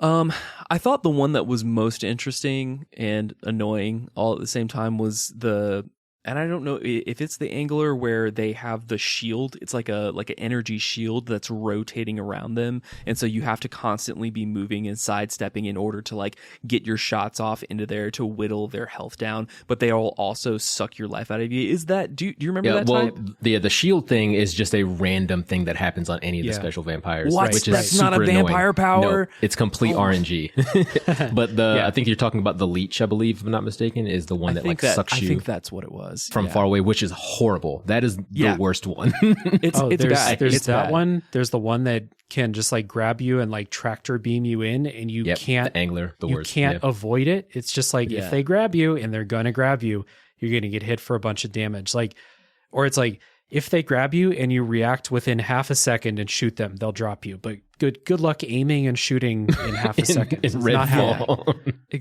Exactly.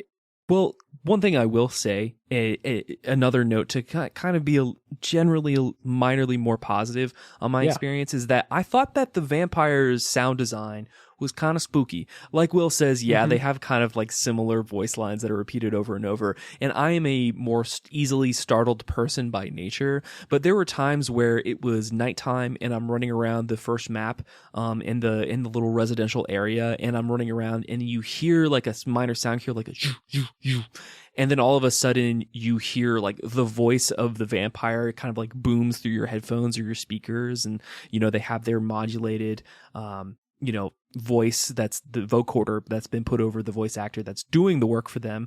And I found several times where I wasn't expecting it and I got startled. And I was like, oh, that's a good thing. This game is starting to surprise me. Those moments are just too far, they're too few between those moments that actually to make it kind of more of an integrative experience. You don't get scared later on in the game when you see a vampire anymore. Those are just one-off time experiences for me. Yeah. So I'm glad you brought that up. I remember in one of the gameplay trailers for Redfall, they showed the characters sneaking through a really dark house, and there's a vampire creeping around in there, and I was like, oh shit, like this might be immersive sim, stealth. And it's just like a very selective clip. Very good marketing. Whoever made that trailer, they earned their money. They did. It's really frustrating fighting these vampires, and especially later. Like you said, you don't get scared when you find a vampire. You get annoyed or like, all right, again. Look, there's 12 of them. Yeah. Like, okay, so I guess I'm gonna like try to like I had my teleporter power, so it's like, okay, I'm just gonna try and teleport past all these things. So creative problem solving. There we go. Yeah. Did you find yourself dying a lot in those situations where they're throwing multiple vampires at you? Oh, I found myself dying often whenever I was fighting any large mix of vampires and people, because like vampires are the priority because they can kill you in like 2 hits. But later in the game, the people can also kill you in 2 hits. So I found myself really using that teleporter power to just escape, basically. Yeah. Or like, all right, there's a bunch of people guarding the entrance. Like, I'll try and teleport up on the roof. There's never a secret door on the roof, unlike other arcane games. But what I can do is drop down to the side and then like try and sneak in behind them or something like that. Like, it's just not fun to fight them. The vampires' movesets are too limited to really get anything out. The basic ones have like a ranged attack and they have their claw swipe, and that's it. Like Will said, you fight like 10 of them, you'll never get hit by another one again. You got it.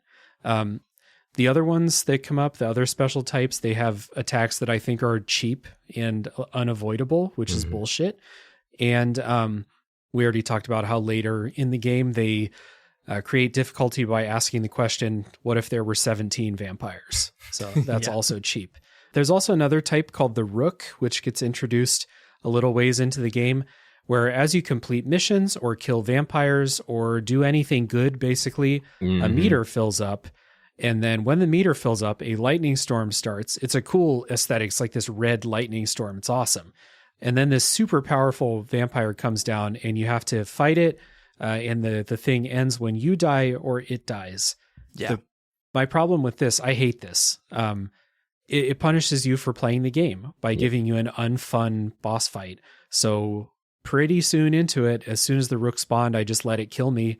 And then I was like, okay, back on with my business. I'm not getting anything good for killing it, so fuck it. Why would I try? Yeah. Because there's no way to avoid it. Doing main missions fills the bar up. Yeah. Killing special vampires that assault you fills the bar up. Like you said, you do feel like you're being punished for just playing the game normally. And then, like you say, as far as dying, that's generally the better alternative. Either you sit there and you shoot it for a little bit. If you're with friends, you can kill the Rook in like 5 seconds.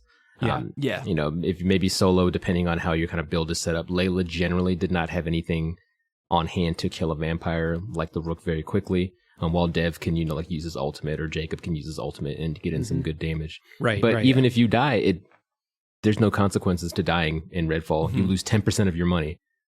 What do you spend your money on in this game other than the occasional health pack and ammo? Health packs, that's it. Yes. Yeah, health packs and ammo for sure. You know what's crazy, and you're probably gonna cringe when you hear this, Dave. But I will say that my battles, I kind of liked the rooks because as a Jacob player, the rooks were really, really easy because whenever they spawned in on the map, all I would need to do was just pop my ultimate, and it took 2 shots to the head of the rook to kill it while I was in my ultimate mode. And Jacob has this cool ultimate where he goes into this kind of spirit form, and he gets like the spirit sniper rifle, and all you need to do is just press left trigger to aim down sights, and it auto aims to that character's head who's in the nearby vicinity. And it does super powerful damage, and it's got like 5 rounds in it.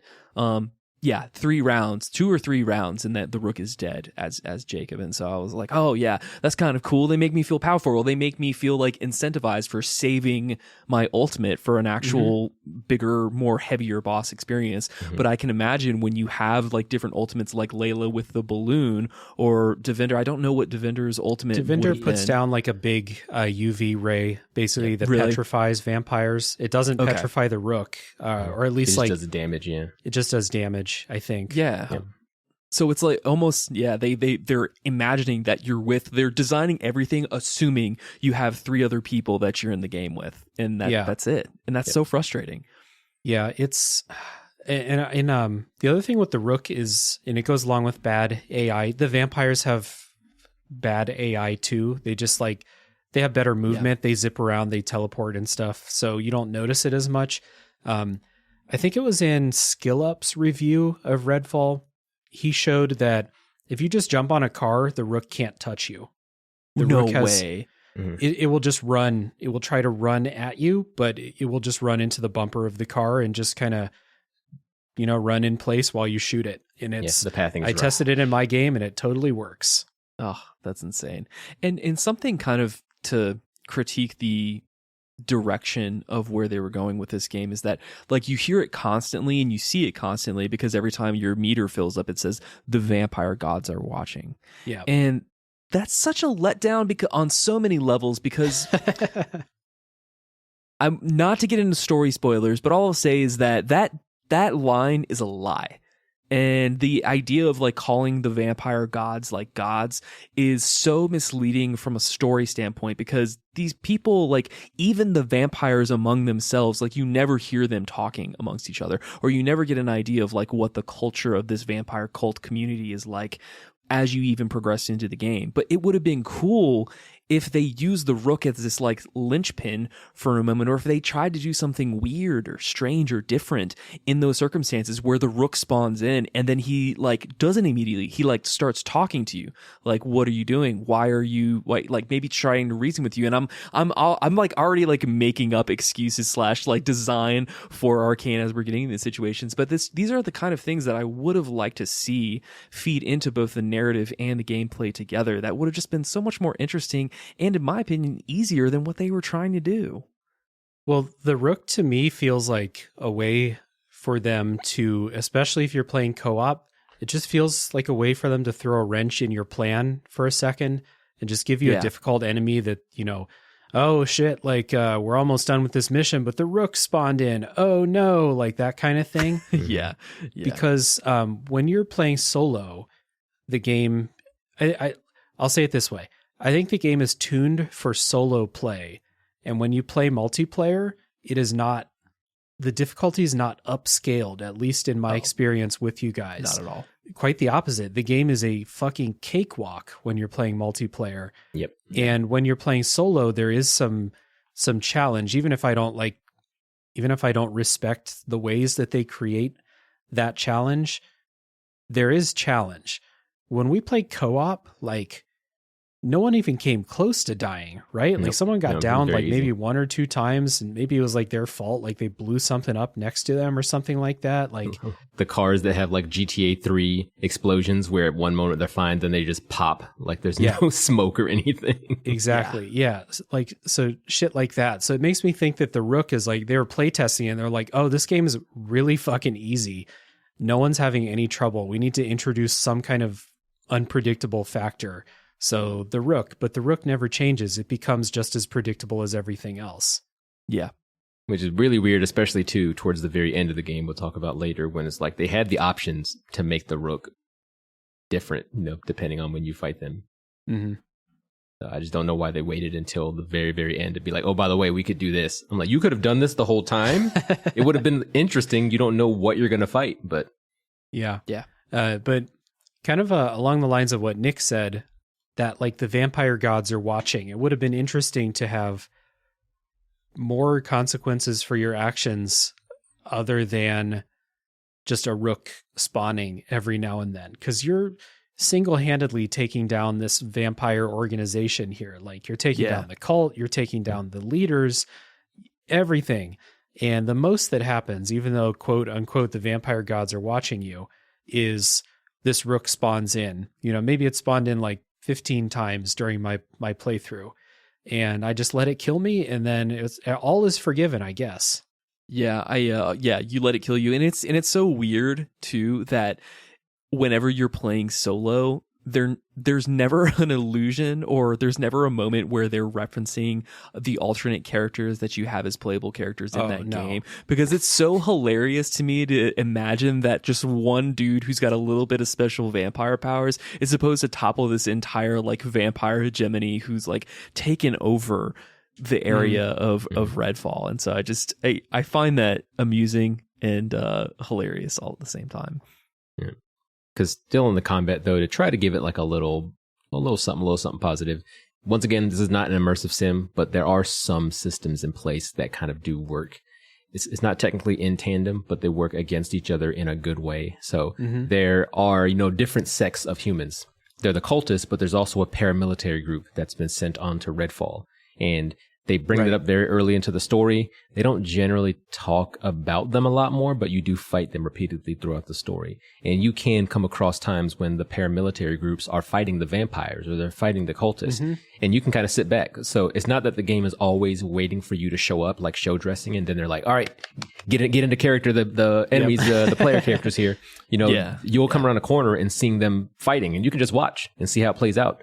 Obviously, for the most part, vampire is going to beat out the humans, but it's interesting to know that there is something there systems wise that can kind of work together, and just hoping that could be expanded in later acts, later games, etc.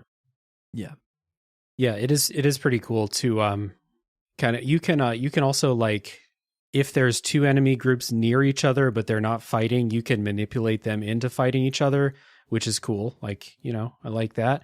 But it's a very specific situation. It's not something you can count on doing, right? Exactly. So one other thing about playing multiplayer, which just like, for me personally, killed a lot of like the illusion of, things that are happening that like the player assumes are happening, but you don't like, you don't see it. So maybe that's not a great way of explaining. For example, when you hit a vampire a bunch, it will go into like a downed state, and you have to run over and do a quick button press to drive a stake into it to kill it. Or there's other ways to do it. If you have anything that can shoot fire, that will take care of it. But most often you're doing the stakes. The stakes are kind of attached to your weapons, so you don't have to like pull out a different weapon most of the time. Sometimes you do. But when you do that, there's an animation that plays. Your character will like, do this gruesome thing. They'll fucking stab him through the chest. They'll stomp on him on the ground and stuff. But if you're playing multiplayer and your friend does that, they don't do the animation. They just kind of like stand there while the vampire dies. And it's really immersion breaking.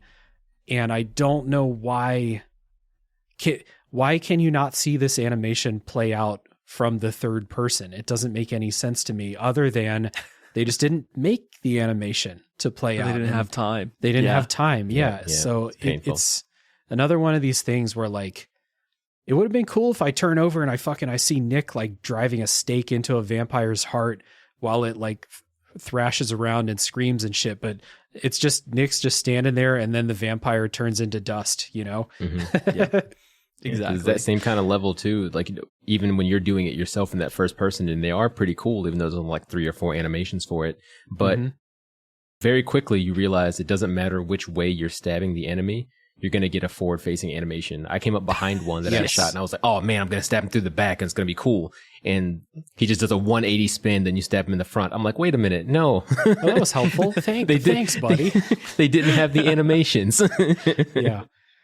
Will, do you want to tell him about what happened to With us the boss? on the final level? Yeah, tell him about the final boss. Because I was trying to remember. I don't think it was the final. I think it was the first boss, the first one you come across. But I had beat the boss before. I came back. I was playing with Nick. We beat the boss, and I was like, all right, you get to stab the boss. Of course, as the vampire god, you get to do the final knock onto it. And I was like, okay, I'm going to sit back and watch you do it. On his screen, he's seeing the cool animation of you taking out the enemy. On my side, very much like what you're saying, Dave, it's him standing in front of this big vampire enemy, and then they slide through the floor. Like, you don't even get, you don't get the powder, you don't get him disappearing. The big boss just kind of slides through the ground, no clips. And I was like, yep.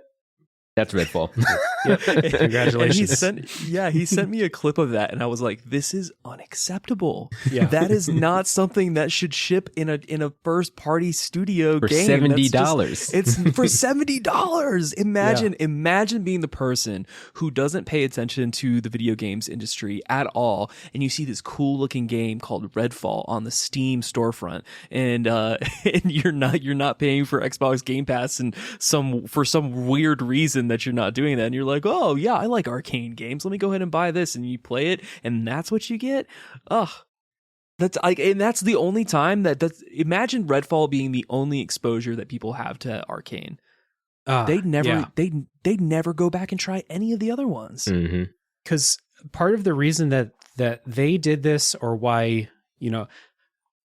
I had a theory that this was Arcane trying to make some money for once, because as much as I love the Dishonored series, and I love the 2 Prey games, and I thought Deathloop was pretty fucking good too, no one buys those games. They don't sell. No. Prey is consistently one of these these hidden gems that everyone who played it won't shut the fuck up about it, myself included. But it for sure sold 1 million copies tops, right? Yeah, most. No one buys these games. So it was like, okay, Arcane's trying to make some money. They're going to do an online shooter.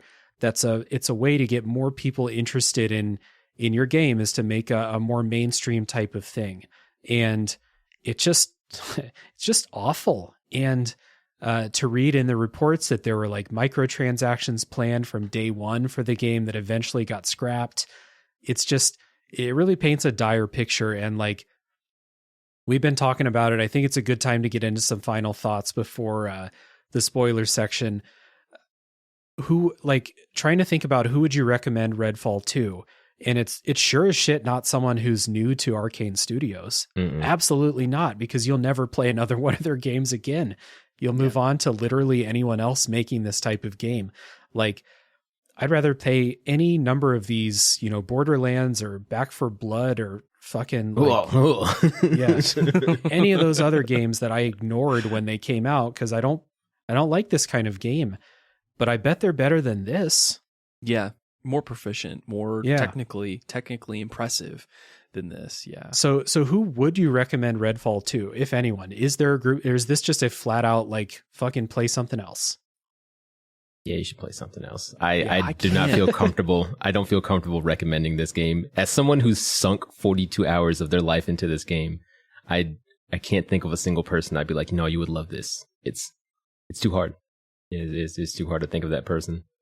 I would say that the only reason why I would tell someone to pay for this game, or to experience it, or actually give it a click and a download on Xbox Game Pass, is if they are such diehard Arcane Studio fans and they want to support the company, and they believe that the money that they're going to put into Redfall at this point will go on to support a future project or their next title that is going to have maybe potentially a better outcome than Redfall. If that's the mindset that you're in, and you are an unabashed Arcane fan, I'd say try out Redfall knowing what it is, and then just hope for the best for next time. But other than that, there's literally nobody out there that I can honestly recommend this to. Yeah. I'm kind of with you. Like, it's a really romantic thing to say, to be like, I love this developer. I love these group of game designers. I want to support them by buying their game. Even if I don't know even if I think it's going to be bad, even if all three of us have basically been taking it to task for the past hour and a half. But like, I don't know, man. I wouldn't even say that. Like, I would say really the only reason to play this is if you have Game Pass and you have friends with Game Pass and you've already played a bunch of other games and you're looking for something else, then yeah, sure. Like, I wrote in the notes, only the power of friendship can save Redfall, basically. Because like, there's nothing about the game that's going to do it for you, I don't think. And again, like this, it hurts me to say this. This is one of my favorite game developers. They made some of my favorite games. And on this podcast, like, I might complain about games or even talk about how I don't like some games that I've played, but I don't want to come on the podcast and say that one of my favorite game developers made a bad game, like objectively bad video game. This sucks. So avoid it. Play something else. That's what I think. Agreed. When was the last time, Dave, that you've done a show on Tales from the Backlog that is technically bad? Or on a game that is technically bad? I was thinking about it, and there's a couple of games that I didn't like, but like Eastward, I really didn't like that game. But my guest on that episode loved it. So we had a conversation about like, oh, I didn't like this. Oh, you like this. We had that conversation. And so like, I didn't come out of that thinking Eastward's a terrible video game. No one should play it. I think this might be the first one. Illustrious. Yeah, exactly. We're breaking the mold here. Yeah. So avoid Redfall. There are plenty of other video games. If this is, episode 80 or 82, I'm not sure when this is going to come out for sure. Play the other 80 games that have been on the show. Yep, exactly. So guys, before we get into the spoiler talk here, the time is yours. The floor is yours to plug Friday Night Gamecast and anything else, anywhere else that you want people to be directed. Absolutely. So again, we're the Friday Night Gamecast. And if you want to find us, we are just that on all podcasting platforms, Friday Night Gamecast. If you want to reach out to us or interact with Will and I directly, we're most active on Twitter. So if you just want to find us there, we are at FNGC Pod. And that you can find us, reach out to us. We love interacting with our community. We also have a Patreon. We started up a new segment for our show called Did You Hate It?, where Will and I choose games that are going to be in a 50-50 mix to see whether or not we're going to hate it. And they are very much backlog oriented. So if you like Dave's show, you're probably going to enjoy some of our work that we're doing there. Most recently, the top episode that's in our feed right now is on Mario Odyssey. And Will did a fantastic job reviewing that game. So go click on that and find out whether or not he hated Mario Odyssey. And yeah, so that's a really good time. And if you want to be a member of our Patreon community, just like Dave is, go ahead and just find out. We're at patreon.com/Friday Night Gamecast, and you can get in there for $1 above, and that's definitely where we're at. So thank you guys so much. Yeah, and again, I'll echo the recommendation I said at the top of the show to check out Friday Night Gamecast. It's a show I'm, like I said, we're in a little between time, so I'm patiently waiting for season 2. I listened to, you had a really awesome series, what do you call it, the fireside chats during the winter time, where you talked with a bunch of content creators, myself included. I loved our episode that we did, and I loved listening to all the other ones too. So a lot of good stuff to check out. So everyone should check out Friday Night Gamecast. Down in the show notes, you'll find links and social media and stuff like that. For Tales from the Backlog, let's see, what do I want people to do? I have the list right here. Joining the Discord is first on the list. That's a good place to start. Join the Discord. Come join the conversation. I was in there talking about Redfall during my time playing it. So if you're listening to this episode and you played it, come on in and talk about it with us. If you liked Redfall, come on in and talk about what you liked about it. I mean, this has been a pretty negative podcast so far, but I'm open to hearing other people's experiences, of course. Absolutely. We also have a Patreon. I also have a Patreon for this show and my other show, a Top 3 podcast, where a minimum $2 a month gets you a bunch of goodies like voting on games to come up on the show, some bonus episodes. There's a new series I started recently for $5 patrons called Tales from the Way Backlog, which is me going back playing really old retro games that I missed when I was a kid. And that's going to be a lot of fun. So I think that's enough plugs for me. Go while you're listening to the music during the spoiler break, go find Friday Night Gamecast and leave a 5-star rating during the break here. Indeed. But after that break, we're going to talk spoilers for Redfall, so hang tight.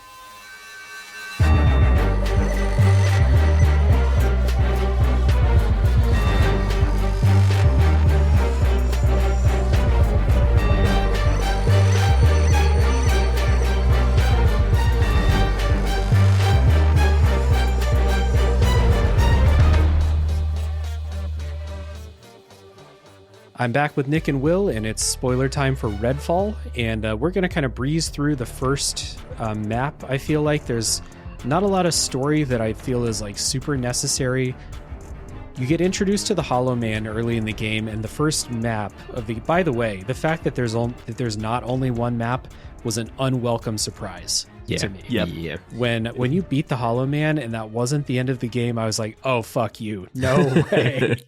It was very funny when my friends were playing, though. We were going through it and it was like, wow, this map is kind of small. Like, how are we going to do the whole game here? I feel like I've run across it 4 times already. And then, like you said, you beat the Hollow Man and then you go to the next place. I'm just like, oh, this sucks.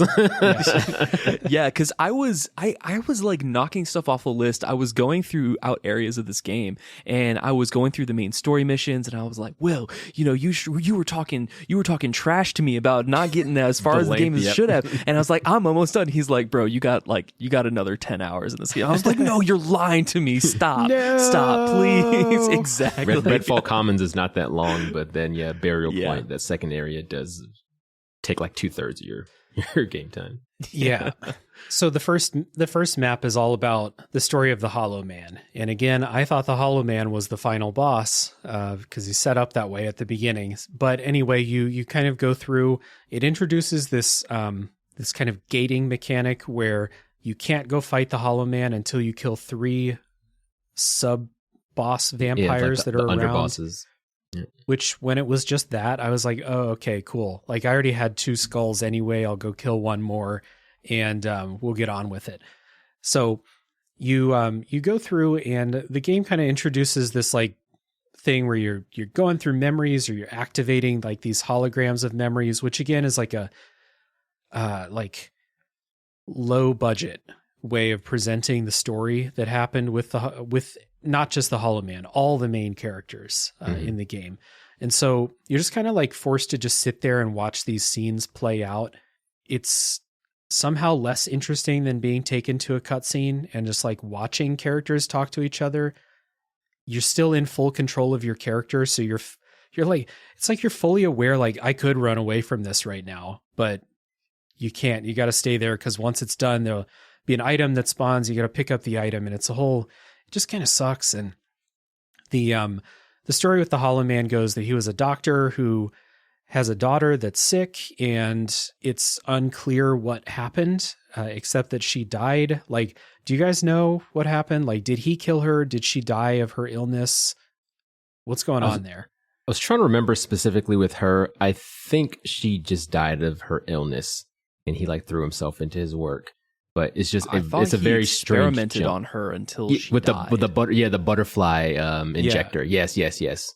So yeah, that he was like the end. Yeah. So, that's like he hit the butterfly injector. He was working on her. So yeah, so he accidentally killed her, and it was an accident. He did it on purpose. He did it on purpose. Yeah, he knew she was dying, and he knew that basically he was like, "Oh, it's fine, it's fine." Yeah. Did he euthanize her then? Yeah, I think so. I guess that's what you could say it was, but he basically just didn't care what state she was in, and she kept asking him to like stop, and he was like, "No, you have to do this. Don't you care about me?" The classic. Yeah, and basically made her feel responsible for being sick and everything that was going on with her, and father the of the year. Yeah, absolute father of the year. But yeah, he basically went through until he continued to experiment on the blood with her until she died. Yeah. So I kind of started thinking like, oh, is this an experiment gone wrong? And that's why we have vampires here. And no, that's not what's going on. The Hollow Man is yesterday's news once you kill him, basically. Yep. Which is so upsetting. They just on to the next one is exactly what happens. Especially because you leave Redfall Commons right after that. So it's not like you see, was there any kind of a power vacuum or anything changed? Did, this area get, it's safer because there's no big bad here. It doesn't matter. You're on to the next thing. His fucking cultists are still out there being cultists, even though the Hollow Man is dead. And surely if there's a cult worshiping, something that's real and affecting the real world, once the Hollow Man dies, shouldn't their faith be shaken a little bit? No. Nope. Doesn't matter. Not at all. Not at all. Not that kind of game. Yeah, absolutely not that kind of game. Yeah. Something that go ahead, Will. Well, I was saying the one thing about leading up to the Hollow Man and his fight, though, is the section where you're in his home and you need to actually go find all the dolls, put them in the dollhouse. That whole area was a breath of fresh air as far as the game and the repetitive nature of, getting to that point, killing the underbosses. Everything up to there felt very rote and by the numbers. But that was the first kind of you have different places to find. There are those weird little kind of spirit blood bags that you kill, and then you get those, blue skeleton cutscenes. But still, it's more story. It's more kind of substance to the game. So I do wish, while you get, in general, those for each boss, I kind of wish they had made something more unique as far as that mission structure, more common than what you actually get. Yeah, when I was talking about a mansion earlier in the show, that was the one I was talking about, because I had fun creeping around that mansion, and it's like, oh, I can go up in the attic, and holy shit, it's like a main mission where I can use my teleport to get through an upstairs window instead of going through the front door, basically. I was kind of like, oh, this reminds me of a game that I like, Mm-hmm. Yeah, it's so interesting too, because the part here when we get into the lore and the breakdown, I'm a huge fan of vampire content, vampires in media. I've read a ton of Anne Rice books. I like most anything with that. I even enjoyed watching the pulpy Twilight movies when they first came out, and I was in high school, and that was mainly because I was watching it with girlfriends and stuff. But nevertheless, I always think vampires are a fun and enjoyable concept when when they are introduced well into media. And I just think that, again, kind of hinging off of what you were saying, the Hollow Man is yesterday's news once you kill him, and then it's just on to the next one. It's so frustrating and sad for me here when it was the idea, even it was a tagline that they used in the marketing for Redfall, the vampire gods are watching you. And they keep saying that to you over and over as you're going off and you're crossing off items on your list to continue to build out the map in whatever area that you're in, whether you're in the Commons or Burial Point. And the thing that's sad to me is that they're not vampire gods. That doesn't even make sense for them to say that. I'm assuming their cult is worshiping them as gods because they can go in the blood trance. They never fully dive into what the blood trance actually is or what it means to the people. That they're kind of giving blood out, or I guess special vampire blood to these cultists is what I'm assuming. I might be incorrect about that, but it's frustrating for me that there's not interpersonal dialogue between the vampires. They're not building up vampire lore or even really a manageable hierarchy. You have this core cast of characters that are kind of at the center of it all, and they were all just humans that turned into vampires. And I was like, that's the most unenjoyable, least creative twist that I've ever heard of for a vampire story. Vampires have always been the old gods. There's always an old one that's somewhere that's been around for a millennia, and it's always been walking across the earth, and that's the one that's orchestrating or mechanizing all of these things. But this whole Redfall experience was just a science experiment, and for it to be a science experiment after you're going through this whole thing is just it's so frustrating that that's what they landed on. So I think there is a level higher than the Black Sun and the vampire gods that you fight here, because they hint at a sequel later, because you kill all of them and they hint at a sequel at the end of the game. So with the golden girl, there's going to be something higher. And the board at the the Avium clinic or whatever, they're the ones who became the vampire gods, and the CEO or whatever, I think her name's Claire, became the Black Claire Sun, Beck. which is like the big one, the head honcho here, right? So this all happened because they opened up a gateway. And I don't know, maybe I wasn't paying attention or something. I don't know, like, did this gateway turn them into vampires, or did some higher vampire, like, you know, set all this shit up and give them all their vampire powers and stuff? But that was that girl Grace that had special blood, and they all like partook of her blood, and that turned them into like the vampire gods.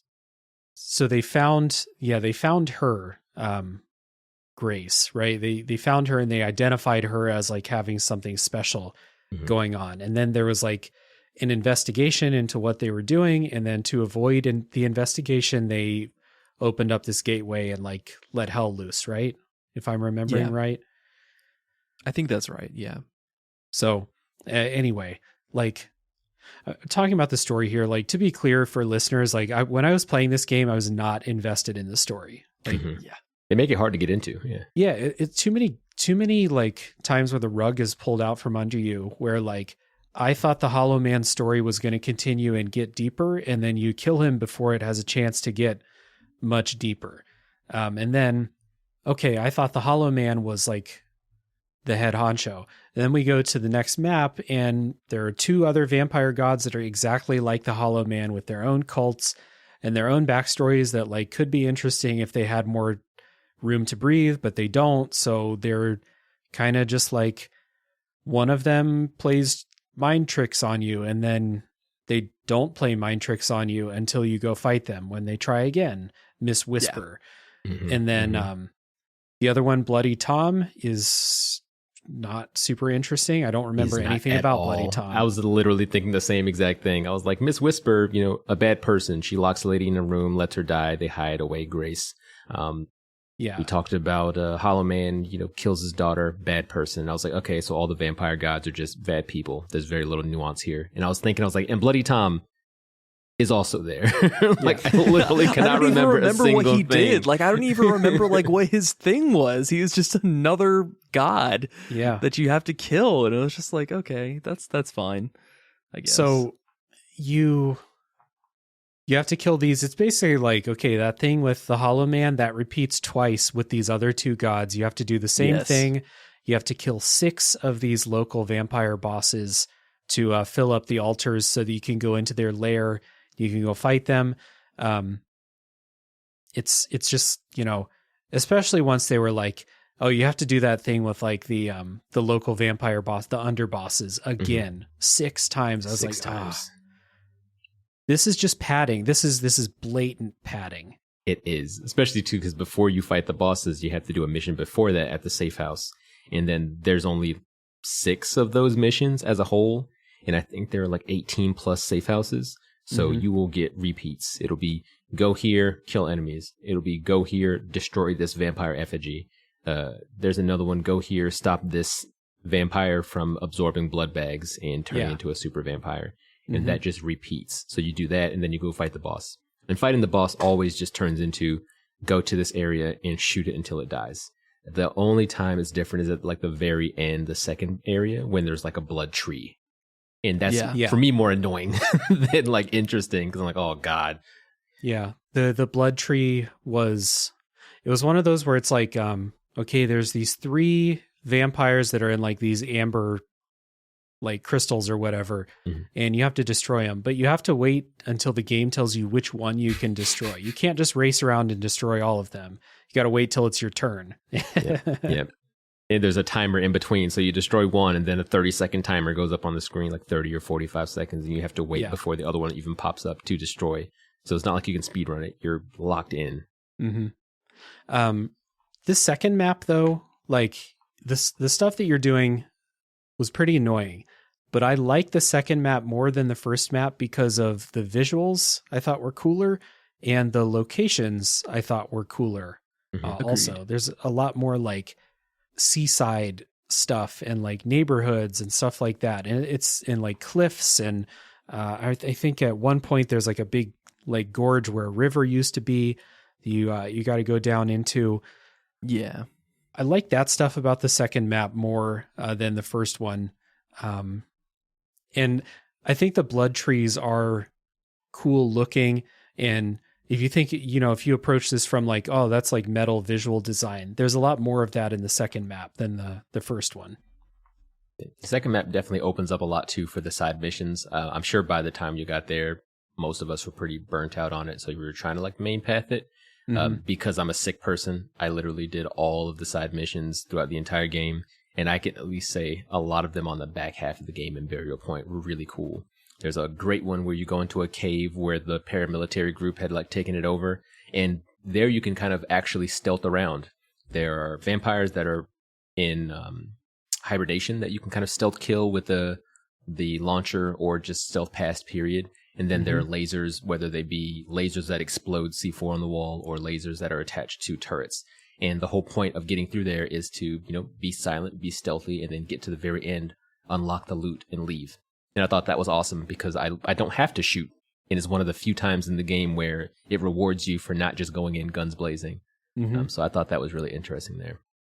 I think there's another one too. There's this one is even better for me because it's not a true side quest.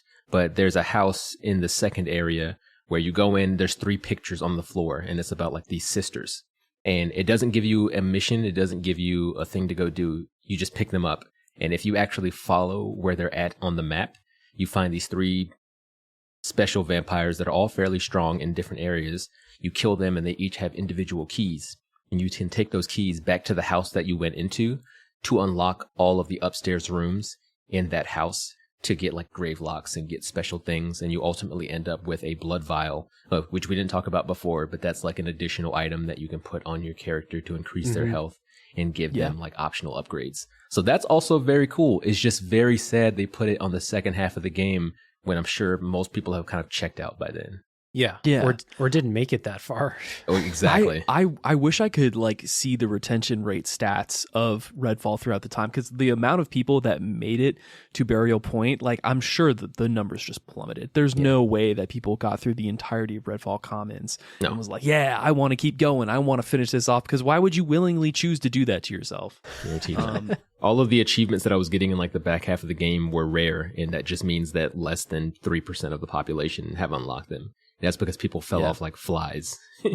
I'm looking at the trophies right now. So the trophy to destroy Miss Whisper, main story quest in the second half of the game, 3%. Yep.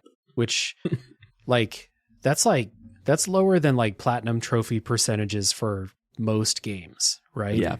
That's right. Bloody Tom, 3%. Let's try and find the one for the Hollow Man, because that's Hollow Man, 9%. I was about to say 10 on me. I was going to think it was 10, so that sounds about right. 19%. Yeah, absolutely. Yeah, like I get that most people that play games don't beat them statistically. Like overwhelmingly, most people don't beat games that they play.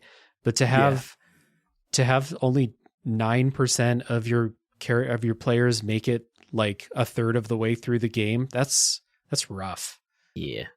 So one thing I thought was cool in the second half of the game, this goes back to like that metal visual design, like story design, is there's a character named Charles Beck, who is the Black Sun's brother, Claire's brother.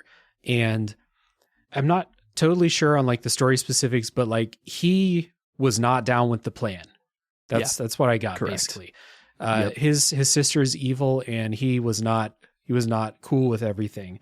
So everyone else became vampire gods, and Claire killed her brother Charles and turned him into this basically like big bloated living blood supply for everybody. And his name is Bloodbag Chuck, which is fucked up. Yeah, it's rough. But like you have this really cool, again, you have like this like circus tent level, like this amusement park type level. Yeah. You are not incentivized in any way to go anywhere but the circus tent where like the main story takes you, because I didn't really talk about this in the non-spoiler part, but it kind of could have gone unsaid that it's not fun to explore in this game. You'll never find anything worthwhile exploring except maybe a grave lock or something like that, if you're really into that.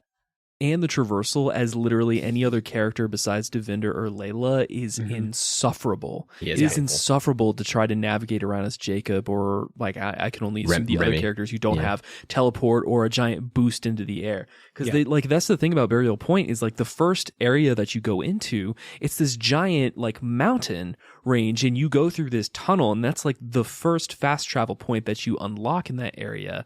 And on either side of that, you have multiple missions that are on top of the mountain with no way to get to the top other than going completely around there. So it's like, again, the fact that they're not giving your players easy access or zip lines or ways to traverse that you see in other games like Dying Light 2 or any other zombie game or co-op shooter.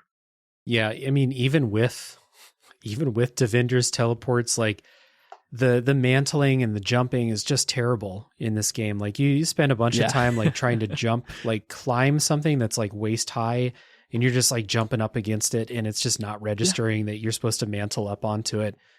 It sucks. So teleport was like my best friend. I made a great choice taking I was like, oh, I love playing with Blink in Dishonored. I want that in this game. And it turns out like that's the key to like getting around in general.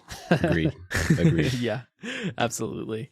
Yeah. So, but go ahead. I am glad that you brought up this mission with Charles Bay, because this is also, Dave, what turned me around a little bit on like what they were doing. It was just the right wrinkle, just the right wrinkle in the narrative development of the latter half of the story to be like, oh, this is interesting. And the fact that he's having a conversation with your playable character about, listen, like, I feel really bad about what my sister has done. I feel really bad about how everything's have ended up. I need you to go end all of this. And even though he realizes he's essentially consigning himself to death by giving you all of the information, telling you to do what you do, it is compelling. It is kind of interesting that, you know, he's willing to say, this is not the way that I wanted things to go. This is not the right path to go down.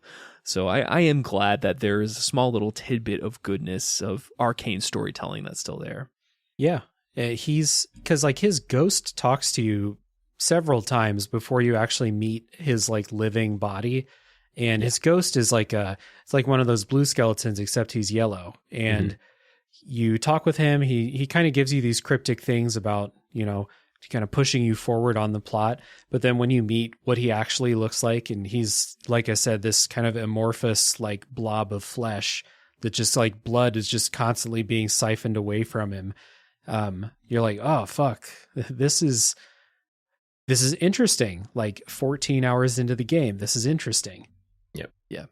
So 14 hours. The final, it's a brutal amount of time to go without compelling story before you get like anything where you're like, oh, this is cool. Look at that guy. But you get the stuff from him that's going to allow you to kill the Black Sun, and you go on and fight the Black Sun. And the Black Sun, while you're fighting, makes a claim that she manipulated you into killing the other vampire gods, to which I was like, yeah, sure you did. I don't remember this, but cool. I'm glad you think that way. And then you have this boss fight. The other boss fights are like fine, I think. You know, the Hollow Man, Miss Whisper, I don't remember Bloody Tom at all, but those are fine from a gameplay perspective. You figure out their attacks, you figure out where you can hide. It's okay. Did you guys feel the same way up until the final boss? Yep, I was the same deal. Hollow Man was fine. Bloody Tom, he was like just popping out of pools of blood with throw things at you. And I was like, he's probably the easiest one because there were plenty of things to hide behind and avoid the blood lances, which him throwing blood lances was neat. I felt like his fight was kind of cool looking, but ultimately was very easy. And then Miss Whisper was kind of annoying, actually. I think I died a couple of times there, but I was frustrated by, considering the blue vampire minions that would spawn all hit like normal vampires, but were super wispy and fast. Yeah. So it just kind of made it, you had to have an assault rifle because they die in one hit. So doing that was fine. And then, then you get to the Black Sun, which was a complete pain in the ass. I texted Will because I didn't think Nick was done this far in the game at that point. So I texted Will and I was like, hey man, like, can you jump on sometime and help me just kill this? This fucking sucks. This is so bad I missed it. Did you guys squad up? Oh, you didn't get to squad up together? Okay. No, we didn't. And then like, you know, he was like, oh yeah, maybe like later today or tomorrow or something. And then I beat it like 15 minutes later. But so if you're listening to this as a service because you didn't want to play all of Redfall, what the Black Sun fight is throughout the game, there are these vampire nests that you go in, and you kind of fight your way through these like warped streets and houses and stuff. And they're really fucking cool. I like the vampire nests a lot visually. I like, the idea of them. Yep, for sure. Yeah. What you're actually doing is you get to a place where like this nest heart is, and you just kind of go up to these nodes and hold down X to destroy the node. You do that 3 times and then you shoot the heart and it's done. This final boss is a souped up version of that, but also there are 65 fucking vampires in the arena while you're trying to do this. Yep. And it's incredibly annoying. There are like multiple rooks running around. There's the anglers that grab you and pull you up to them.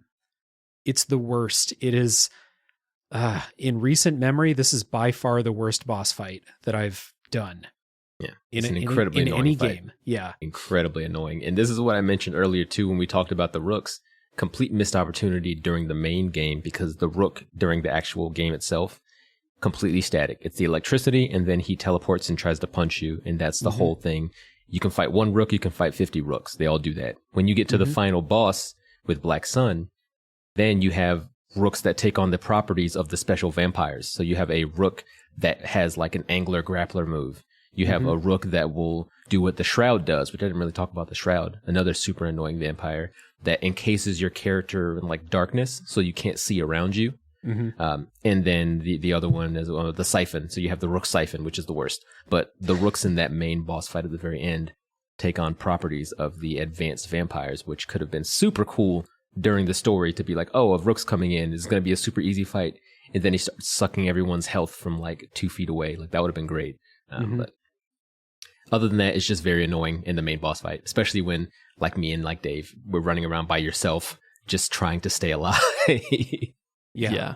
And the health healing options too are just there. It's not great. It doesn't feel good to do this. And like when you're in there, there's nothing there to support you while you're playing. They don't even have companion AI while you're actually in that fight. If I'm not mistaken, they don't. And it's kind of like as you're playing solo, it's just you. And I gotta say, even while I was playing with Will, I got clapped a couple of times, but it was also, we're splitting the enemy AI's interest in between our 2 playable characters as we're in that nap too. And I felt myself asking multiple times throughout this game, why am I doing this? Like, what is the purpose for me doing that? Like, I didn't care. And we didn't even get into earlier in the gameplay mechanics section, one of the most insufferable bugs I think I've ever experienced in the game. It was in the run where we were going through Miss Whisper. And we go through the intro area, we kill some vampires, we go talk to the ghosts, we go shoot the little thing that releases its little blue mist, and then we go and listen to the ghost, and you have to like listen to them speak to each other when you're in main storyline missions. You can't just continue on. But Will and I, we were playing and we did it. And we were playing, I think, with Shady at that point, and we did all 3. We listened to all 3 things. And then there was supposed to be an item on the bed on a table that just wasn't there. It just didn't spawn, even though we did stuff. And so we're sitting there, we're stuck. We can't reload our saves. We're stuck in that room. And so we had to literally go from the very beginning of that entire boss fight and repeat it. And we're talking about something that took us, what would you say, Will, 25, 30 minutes to get to that point? But do you remember the funniest reason why it did that? It's because there is a special vampire at the bottom area where that item spawns, and we killed it. When a special vampire dies, it turns into a pile of ash. Oh. The pile of ash covered the item, and there's nothing in the game that lets you click on the item through the pile of ash, so it was impossible for us to grab it. I forgot that's what happened. It does not make sense. The QA is crazy. That happened to me during one of the underbosses. Their skull, when they died, their skull didn't fall down onto the ground. It fell down onto a porch, but it clipped through the porch onto the ground level below the porch. So like there's like 1 pixel where it overlapped with like the top layer of the porch, and I could actually get it. but I spent like 5 minutes because the map marker's saying like the skull's right here, and I just killed the vampire right here, but there's no skull. I don't see it. Mm-hmm. And just through luck, I scrolled over where it was, and it like popped up for a split second. I was like, oh, I clipped through the porch. God, all right, let me try and find that pixel again so I can grab it. Ridiculous. It's the little things. Yeah. So in this final boss, how I actually beat it, because I did not kill all the vampires in each of the 3 sections to do it. The first section, I figured out that you can just run past the vampires because their AI is fucking stupid. And if you do it fast enough, you can fill the wheel and destroy the node. The second one, you have to kill a few. I had to kill a rook. I had to kill an angler. But again, a lot of the vampires didn't notice me, so I could like kind of hop up and take care of it. The third one, remember how I said rooks can't get you if you're standing on top of a car? Well, I was standing just outside the rook's leash, so it charged at me, reached the end of its leash, and was like, oh, okay, well, and it just de-aggroed and ran away, and I never saw it again. And then I just walked up to the thing, and there's a bunch of vampires like flying around. And so I'm like holding the button like, please don't fucking notice me. Don't make me do this fight again. But they didn't. I ended up beating the final boss. But like 2 of the 3 nodes that you destroy were not through any skill or problem solving of my own. It's just the enemies did not notice me or their AI bugged out. And I think it was a fitting ending for Redfall. Yep. Makes sense. Yeah, exactly. No, I mean, you got to say about it what you will. At least it's consistent in that way. It's a consistent video game. Yeah. So you did when you fought the final boss, did you bug out the enemies too? Did you kill them all? Was there anything interesting about how you beat it? I think I had a slightly harder time when I beat it with Nick than when I beat it by myself, because I was just kind of over it, and I was like, let me just do this as quickly as possible. So that second node you mentioned with the angler, there's an angler that's like way out in the back, kind of camping it. So if you get close to the thing and you don't kill it first, I got like whipped all the way out, like super far away from it. So I just had to kind of like run back. Super annoying. And then the very last one, I guess you just got lucky with the rook there, because I had a siphon that was literally spawn camping the last node. And the siphons are the worst enemies. Like, they're probably my most hated enemies in Redfall, because you get within 20 feet and then they start drawing blood out of you. So I had to stand just far enough away that like a sniper or something would reach and just sit there and shoot it. And he wouldn't move. He would just stand still, but he was camping it, so I couldn't get close with a shotgun and make it mercifully short, as opposed to just pinking him away until he eventually dies. But yeah, it's like you said, definitely a fitting end. The boss was not difficult. It wasn't particularly fun. You're not interacting with the Black Sun at all. You're just doing those nodes and then avoiding vampires. And her like line about, I manipulated you, that's because that cutscene at the very beginning of the game when the 2 vampires are going to eat you, and then she walks up and she's like, no, there's something for you to do later. Right. Yeah. That's her manipulating you, is by not killing you, and then you effectively just kill all the other vampire gods. And I was like, that is extremely lazy. Sure. That serves her purpose, how to kill all of her underlings. Yeah, because it's not like they made any kind of a reference that, oh, the less vampire gods there are, the more powerful the ones that are alive become. Like, that would have made sense if that was the case, but they made nothing of that. It's just like she wanted to be the only one, which meant there's no one to help you. Yeah, or that there was like some uprising happening, like the lesser vampire gods wanted to take her down. They're just chilling. They're just doing their own thing. They don't, there's no strife. There's no interaction between any of them at all. It's just, like when they were humans, they hated each other maybe, but because they talk about in Burial Point that some of the cultists are infighting. So like some of the Bloody Tom cultists will fight the Miss Whisper cultists. But I mean, you don't see vampires fighting vampires, and you don't see anything else like particularly about that kind of like group infighting. It's just said, and then you see the humans fight. That's it. So I got to tell you, it was satisfying in more than one way. When after you beat the Black Sun, the sun finally rises and all the vampires disappear from Redfall. Satisfying from a story perspective, because you vanquished the Black Sun, the town is saved, and also satisfying because the game is over. and there's just no more to be played, at least for me. Yay. But what you do see is it's either, I don't remember if it's shown or if it's just kind of like hinted at the end, that some of the vampires just escaped. And so this is not over. So to be continued. Yep. We excited, guys? Oh, I'm day one Redfall 2. They got turned around.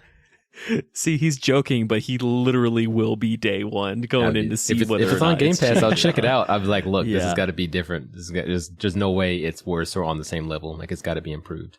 So yeah, the ends is with the outro from Grace, and then it shows that one vampire going through a door. We're just like, my Right. body's still out there somewhere. This isn't over yet. And I was like, this isn't over yet. You're like, and after my, I guess, but why? second time beating it, I was like, yes, it is. And then I deleted the game off of my Xbox. That's the ultimate Yeah. power that we hold. Yeah. Yeah. I really hope that they don't pursue this anymore. I just feel like as a production company that their artistry and their interests and everything that they're good at will be so much better suited towards tackling something that's not designed around microtransactions, not designed around multiplayer. You have this hallmark single player campaign developer that it specializes in immersive sims. Like, stay in your lane, let them be good at what they want to be good at, and attract talent that way. And I feel like that's something that they could do.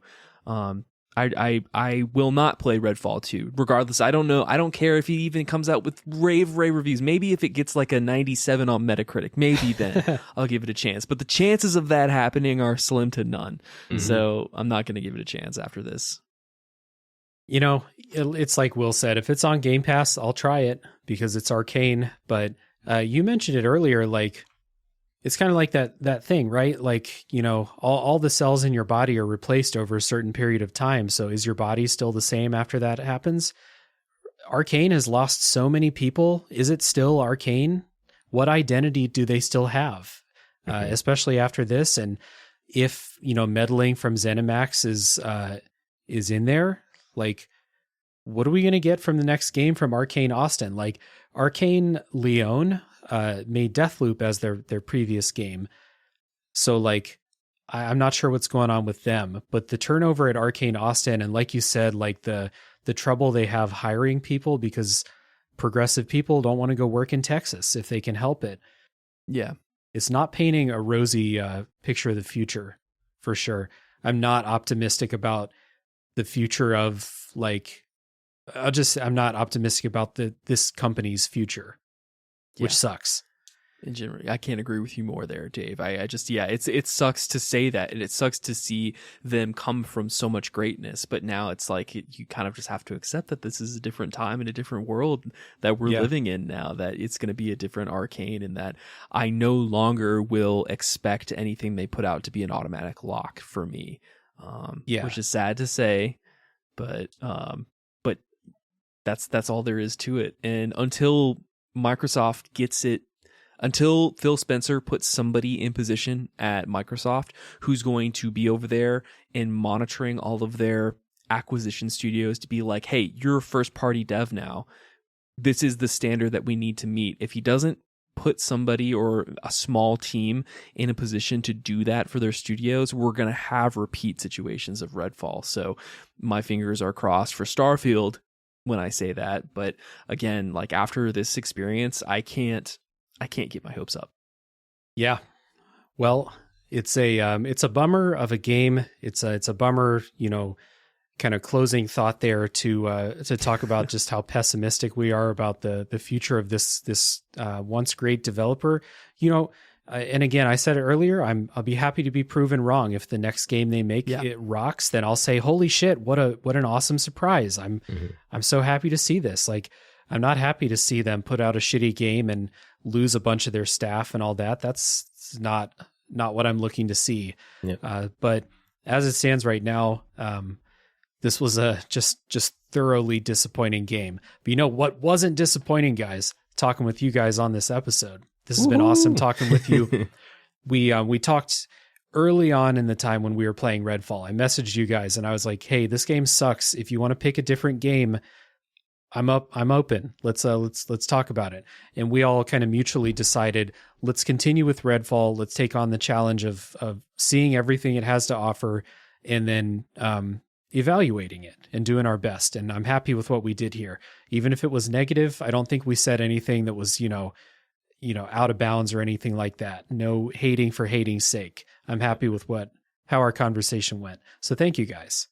Oh, thank you for having us on. Like you said, we want to make sure we're not being vicious. It's just the state of the game as it is. It's just something that we generally did not enjoy. Doesn't mean that they can't fix it in the future. While I don't think it's going to have a No Man's Sky situation, much like you with, the next game, or Arcane and Austin in general with their next project, I'd like to be proven wrong. I would like for this game to have some kind of a turnaround, because Nick talked about it. This should be my kind of game. I love these online shooters. I think vampires are really cool, and they're an enemy that we generally don't fight a whole lot. So it would have been great for it to really been a knockout of the park. But just like we talk about games that are 10 out of 10s and how much we love them, we have to talk about these games that are less than, and what happened there, and hopefully improve either this game or whatever Arcane Austin goes to in the future. All right. So once again, thank you guys for taking 2.5 hours to talk about Redfall. Wish it could have been a better game. Next time we'll get a better game for sure. And there will be a next time, because I always love talking with you guys. So thank you again. Thank you everybody for listening. One more plug for the listeners, everyone. Please check out Friday Night Gamecast. Well worth your time. Lots of good conversations happening over there, and it's a show that I listen to every time it comes up on the feed. So again, down in the show notes, Friday Night Gamecast links, you'll find them. And tune in next week for the next game to come out of the backlog. Thanks again, Dave. See ya, everybody.